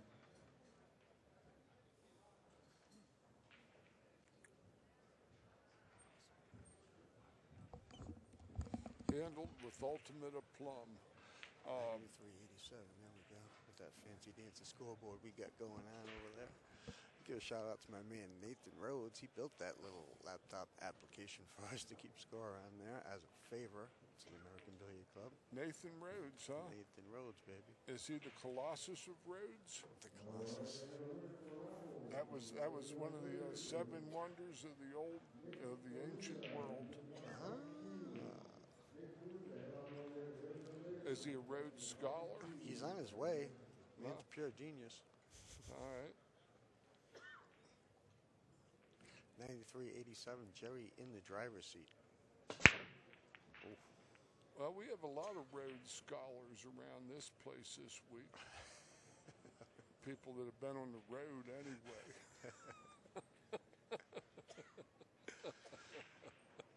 Okay, come out dry. The 1 is available. The 2 on the right side rail. The 3 ball's in the middle of a lot of traffic. He's got a 10 hanging in jaws down here in the lower left corner. In front of the 7. 7.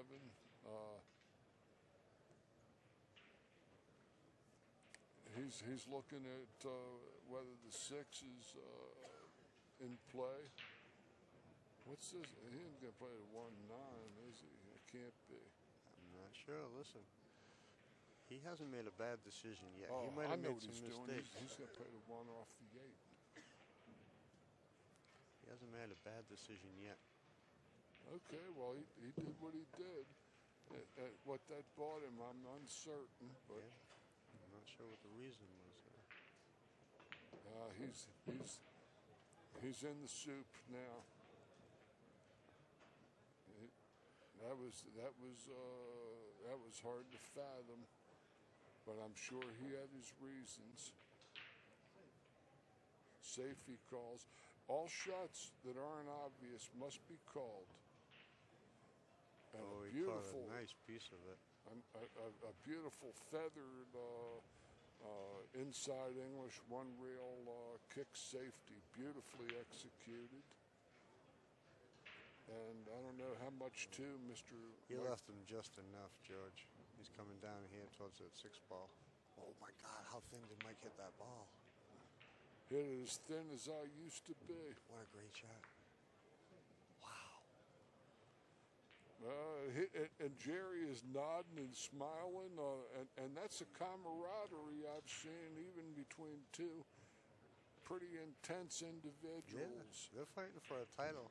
You know, we're going to try to have a little cup made that gets passed around from room to room with the defending champion to hold that cup. Yeah, that's a nice touch. Yeah, get their name on that cup. I like. He might be calling this 2 ball, because it might just go.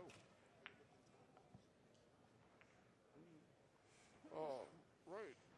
He kicked safe. He might have kicked safe.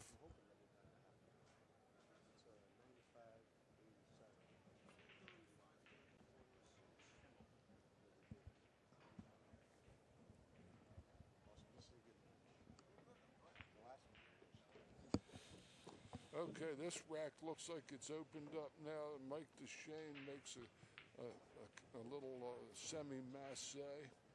2 ball is... He's going to probably have to just pull it out a little bit.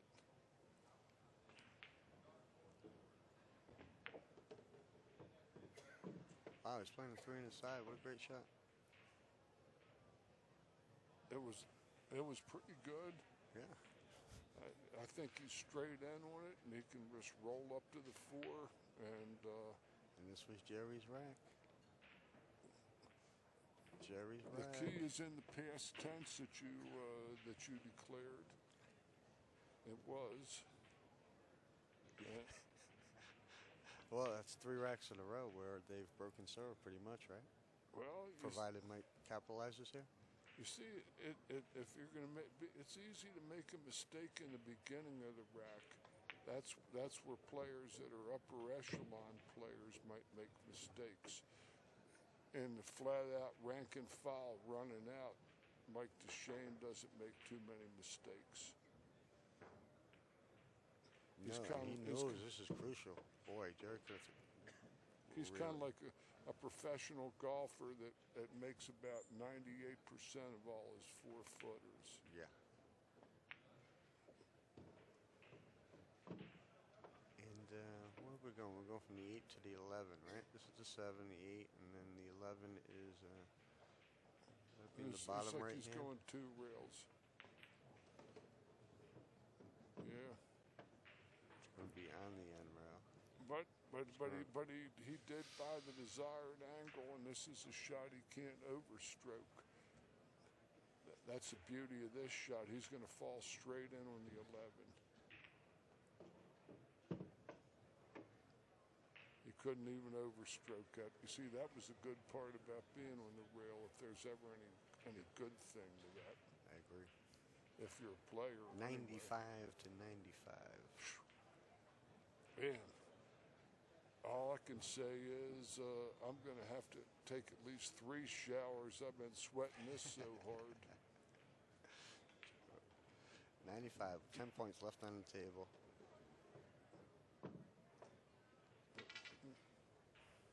So it's going to look like 105 to 95. Mike is now going to be in the driver's seat break. Let's see. He's going to play the corner and draw his ball between the 13 and 14. Miss it. Well. Uh-oh. Oh, this is going to be huge. Huge. See, now how did that ball not fall? And Yerry could have put him back in. That was the Dr. Hook. That was a Dr. Hook song in the medicine show. It was only 16. Only 16. 16 points. Wow. 16 points. The only thing Mike's got going from now, it is his break, but he's going to be trailing. Oh my! I missed Huey. He shot it fast, and they split the points up. So. Oh my. So it's going to be 101 to 99. Yeah, that's what we're looking at. Oh, see, that's one of those things where players miss the darndest shots when they weren't ready to play. Yeah. He's trying to be the next Mike Siegel. Mike Siegel, who I know pretty well, always had a yes man in the crowd. Oh, definitely. Used to play golf with him. So we have a 101-99 count here. This is... It's been very tight. The score's 101 to 99. It's going to be Mike's break, I believe. 101 to 99. Sometimes that 8-point swing that both players gave up a 16-point swing and ended up splitting the balls anyway. Yeah. Oh man. It was just when I think somebody's like blowing the whole match, something crazy happens. That showed me a shot that Mike Dechaine's missed. Reminded me of a shot that I used to bet on 3. The ball Mike Dechaine missed up at the end there when it shot across. Oh yeah. You used to bet on 3. I bet on 3.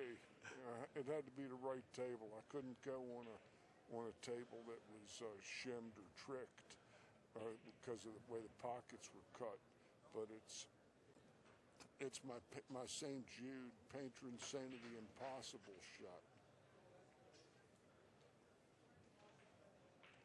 I'm sure you know it.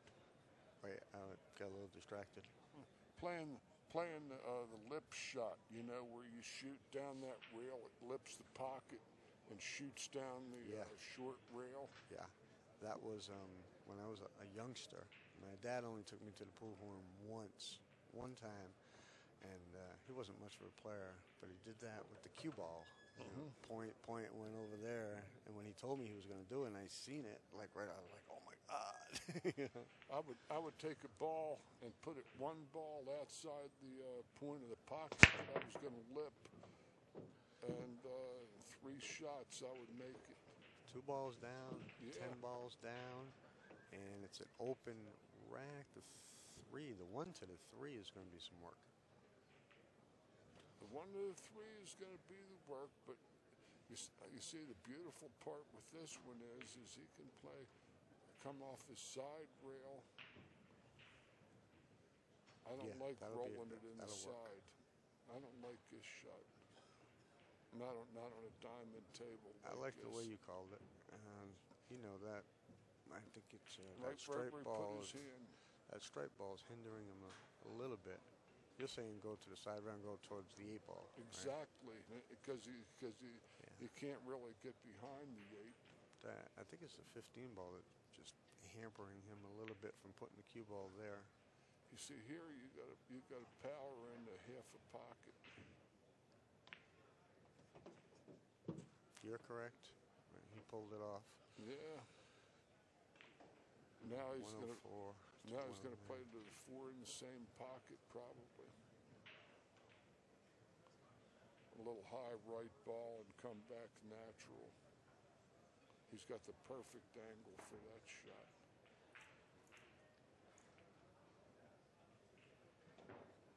Nice. Too far? Yes, it is.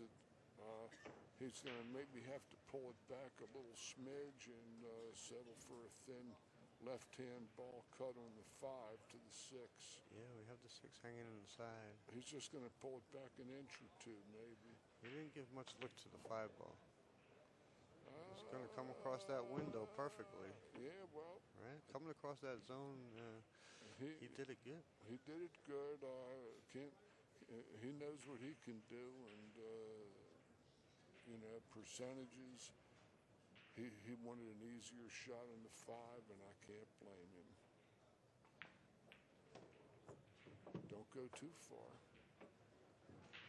No. This is the thing. When you get in line, just fight to stay in line. Keep your job as easy as possible. He'll have a little longer shot on the 7 than he might have liked, I think. He's pure. Rails, yeah, pure.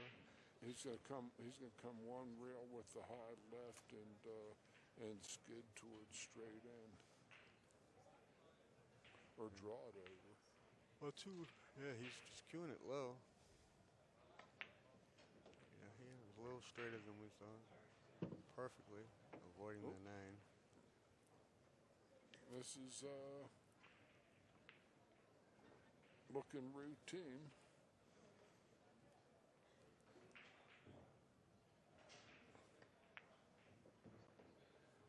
This is 110 to 99. 11 points left on the table. This is that guy, a great player called Ricardo Routini. This is going to be routine out. Ricardo Routini. He's coming across nicely. He has 11 and 12 right here, 13 right here, 14, 15 up the other end. It's looking real good for Mike right now.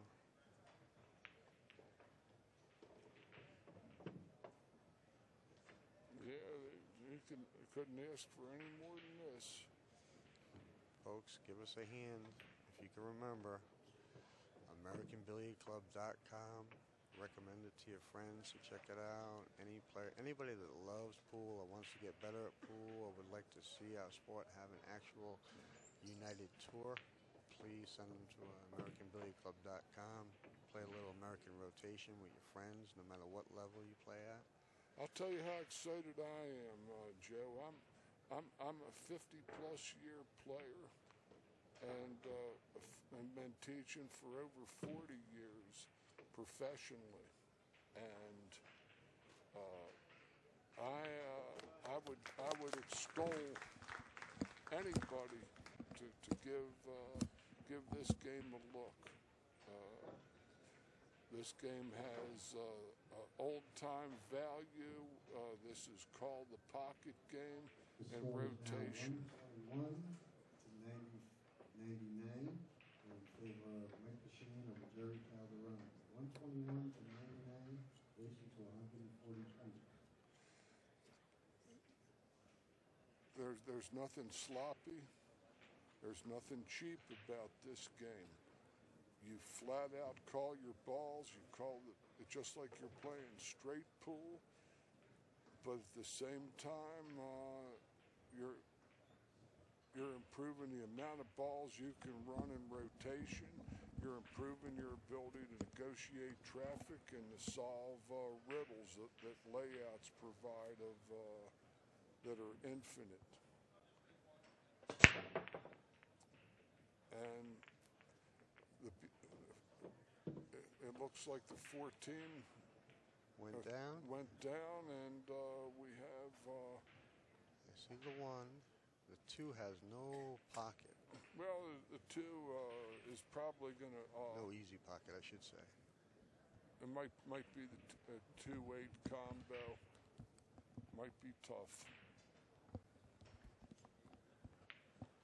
And yeah, he's looking at the 6 ball. It is tied up down here with the 13, I believe. Well, Jerry has the brains and the creativity to navigate through here, if anybody does. I was just telling the viewers that this has got all the old time values in this game. Straight, I hear lots of people shy away from rotation games. Oh, that 9 ball's a cheap, lucky game. You're exactly right. Keep going. And these league players that keep going are stuck with the ad nauseum one game choice that they make, which is a good game, 8 ball, but that's all they play because you can call your pockets and exhibit some strategy in a full pack game. A lot of those people complaining, and this is not personal on anybody because when I'm talking about anybody, they shy away from them and they badmouth it saying luck. Really, they lack skills to play it, and they just use that as an excuse not to play it. That's all. That's true. These are people that are squares. They didn't go into this and take a look. And this is just flat out pool at its highest level, a combination of strategy and execution, speed control, recognitions, creativity. Mm-hmm. Yep, we're gonna get there, George. 2 and the 8. Look at this. Look at this. That's gonna go too far. That's he's straight in on it. What a great shot. Position on the 3. Played the 2-8 combo. Position on the 3. And Yerry Calderone. And all he's got to do is shoot and stop here. He has no reason to try to do anything outlandish with that rock. He just has to shoot and stop. And that shot looks like it's about 95% ball. Jerry needs these balls. Mike can go out almost at any time. Not now, but he's got 121. And he's going to be on the break. He's going to be on the break, yeah.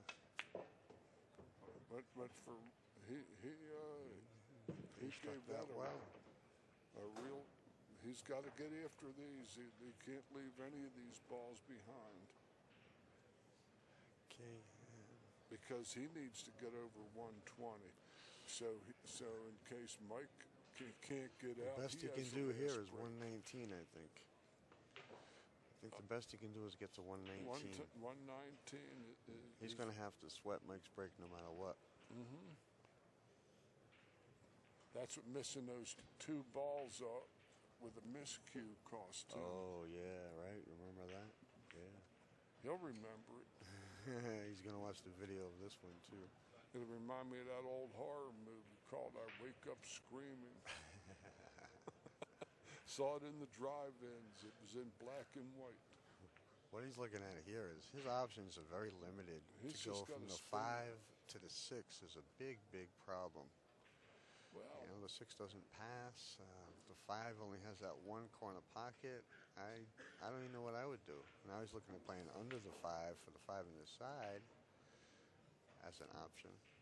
Well, that 6 is tied up near the 13 ball. I can see Efren telling Dennis Arcola what to do here. He's even giving him a head scratch. He just pointed to the 5 ball. Dennis, of course, listening to the grandfather of. Oh, he was trying to hit him. What a good shot that was, Jerry. To try to do that. He's He's got. I can't quite tell. Now his angle's a little wrong. His angle is coming towards the 10 ball. May play under the 6 for the safety. He's got to do that. It's got to be a 2-inning run out from here. It's going to be a little jacked up with his backhand. It's going to elevate the cue. But at least he can draw his ball.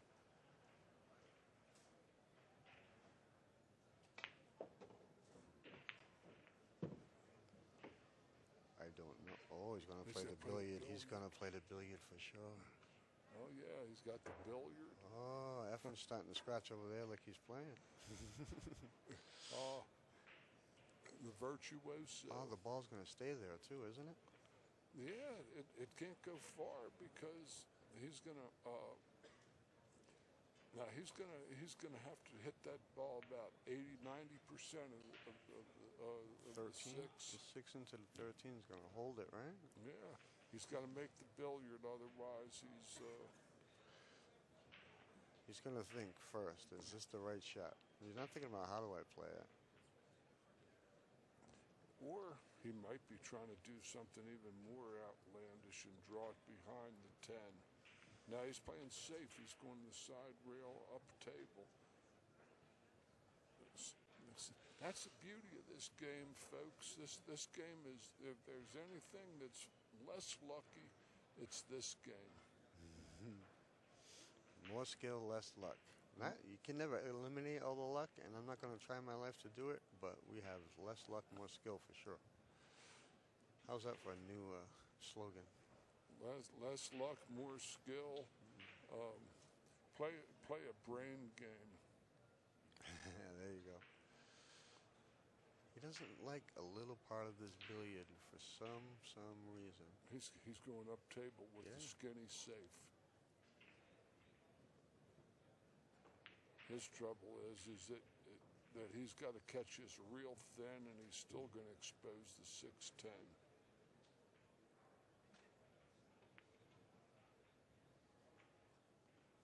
It's got to get behind the 15. Nah, he's shorting.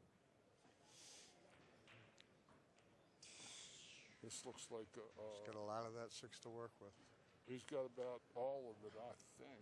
Score is 107 to 21. 121, yeah. And there's still 12 points out there for grabs. Top rail. Oh, he hit the 7. This is not a drill, he says. All dive. Auga. All hands to battle stations. 119 to 121. This is not good for New England. Well, Florida has hope. Well, you got hope, and you got the Hope Diamond, and Jerry's got to be feeling the pressure, right? Here's the working man. Yeah, he rattled that one. Here's the working man in the middle of the pro arena on the CSI stream main table. How do you like it, right? How do you like? We got this guy that took a couple of days off from work and come out to Vegas, and he's in the box. He's handling it like a champion. he's shaking his head. It's the oblong box, and I'm looking for Vincent Price and can't find him in the audience. And Effen's starting to look over the shoulder of the shooter here, and oh man, I want Effen to play so bad. I just dig watching him just hit balls, warming up with rotation. Oh, he hit that ball perfectly, I think. It's got to hurry slightly. That's pretty good. It's pretty good. This is getting intense. Build your stance now. Build your stance. Don't just jump down there.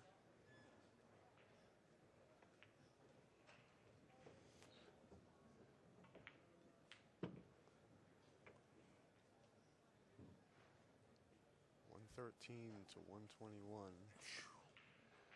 Those 2 balls. $115 to $121.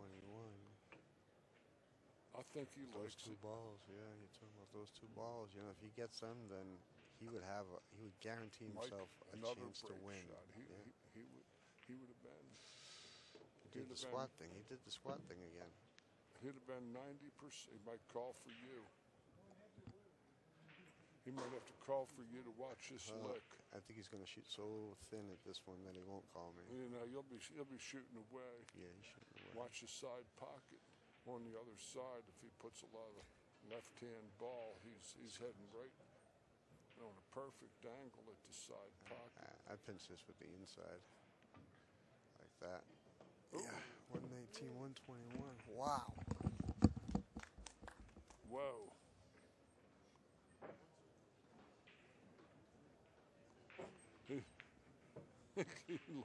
Then he forgot where he put the mic. We're all so excited. Everybody's smiling. Scoreboard out there for you to sweat it. The score is 119 to 121. We're racing for 140 points. Mike's breaks, so there's a possibility if he breaks and runs out, he can reach the 140 mark right there. Jerry has 119.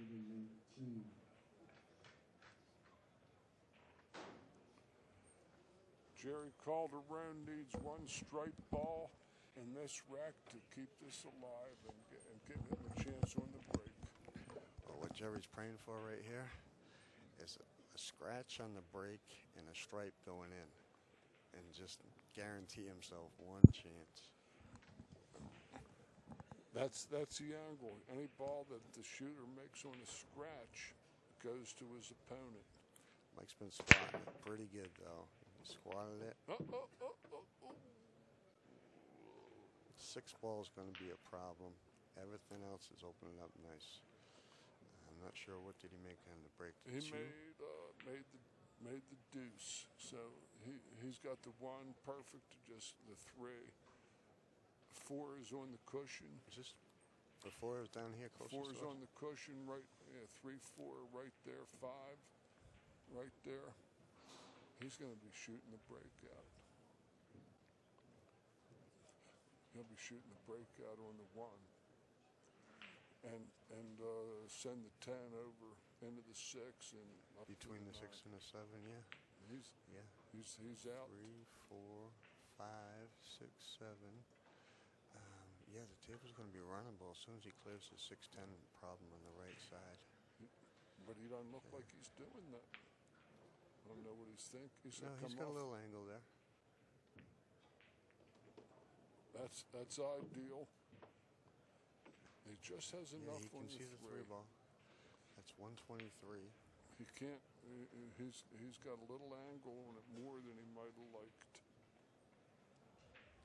He's got to kill the rock with a right-hand drag special from the pike.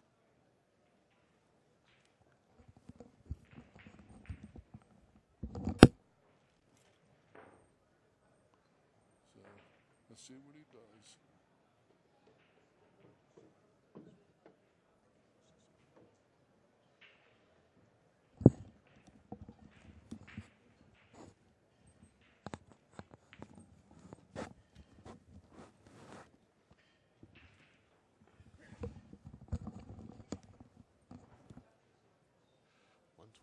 It's 119. Judge and I just switch places just for luck. Just for luck. He's perfect on the 5. 125 to 119. I just have the speaker for the room. I can't be too close to the speaker that's under the table there if I use it. The feedback. Okay. I was thinking. Well, was that Rush song, Emotional Feedback? Let's see what we got here. This shot tells a lot. This is the shot that'll determine whether or not we go another rack. Minimum.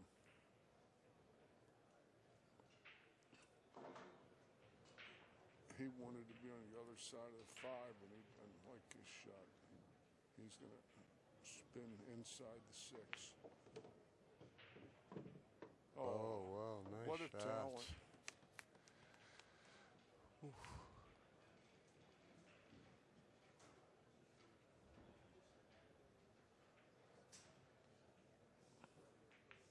He's looking really good here, George. He gets on the 7, the 9's in front of the side. He'll have a little bit of work to do with the 12 ball, but the 11 leads to it. Played for the 7 in the side. That's high percentage. High percentage, read my mind, dude. He's gonna 119 to 127. he's gonna find himself buying a slight angle on the 8 ball. He's gonna probably go forward about a foot. I'd like him going forward about 4 balls. I concur. Oops, so that he can get that pinch angle off the side rail, long rail for the 8 to the 9. I don't think he's going to stop it there. He stunned it over and he's straight in. But this boy can draw the ball in the next Tuesday, so he can draw it from here to that doorway we walked in.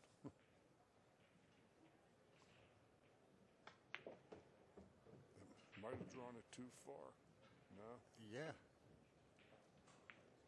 Yeah. A little bit. See, coming off the side rail would have eliminated him going away from the 10. I agree. And it's like in golf, taking the out of bounds out of play by playing to take that part of the course away. Oh, he had nothing to ball there. Yeah. Okay, last piece of the puzzle. 12 ball, George.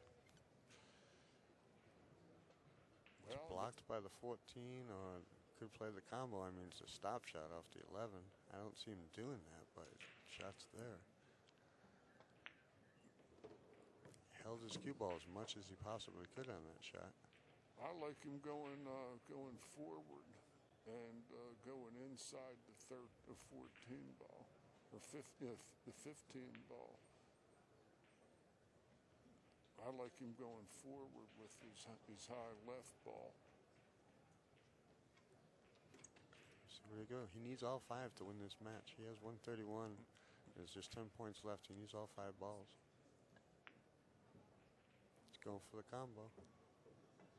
Or it might pass at 13.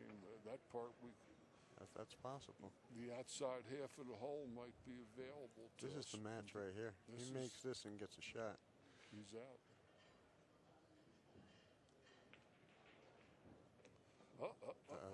We're not done, folks. We are not done.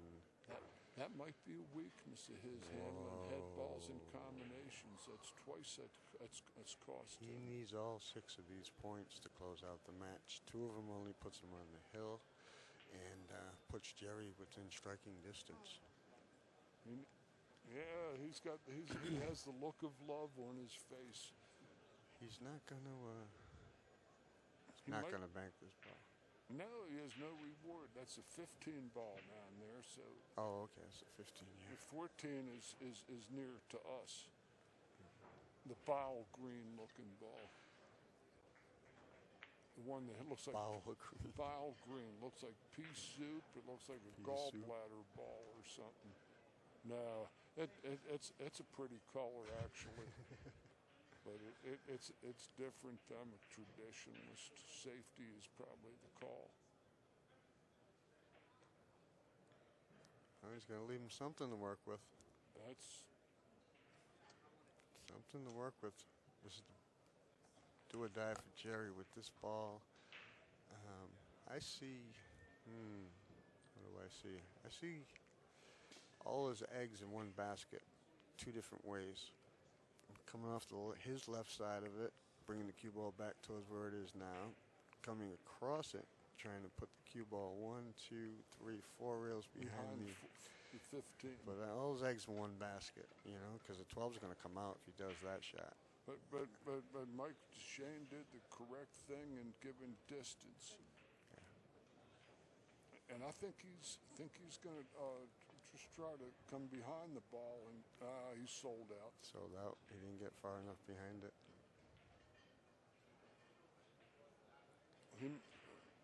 That's not the way I expected Yerry to go down. Well, It was just tough didn't to hit it. execute. If it hits that side rail, it goes over, and Mike's playing the same shot right back. But he's got to make this ball. He's got to make 2. He's got to make all 3. to win.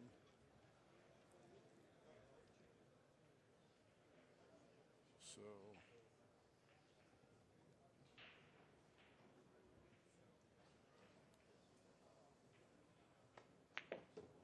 Oh, he did it with the inside. 137. He needs 2 to win. you better slow down. He's going to have a little bit of work to do. It's all you from here on out, George. Folks, thank you very much. AmericanBilliardClub.com, American Rotation. George Hammerbacher, CSI. Thank you all. Here we go.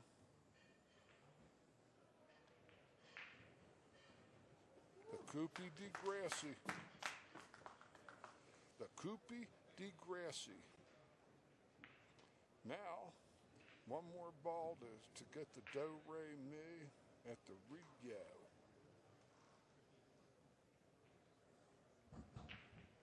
As Mike shoots this, he's Efren Reyes, Dennis O'Colo, put your favorite. Ladies and gentlemen, Mike Dechaine, the third national American rotation champion, score of 141 to 119.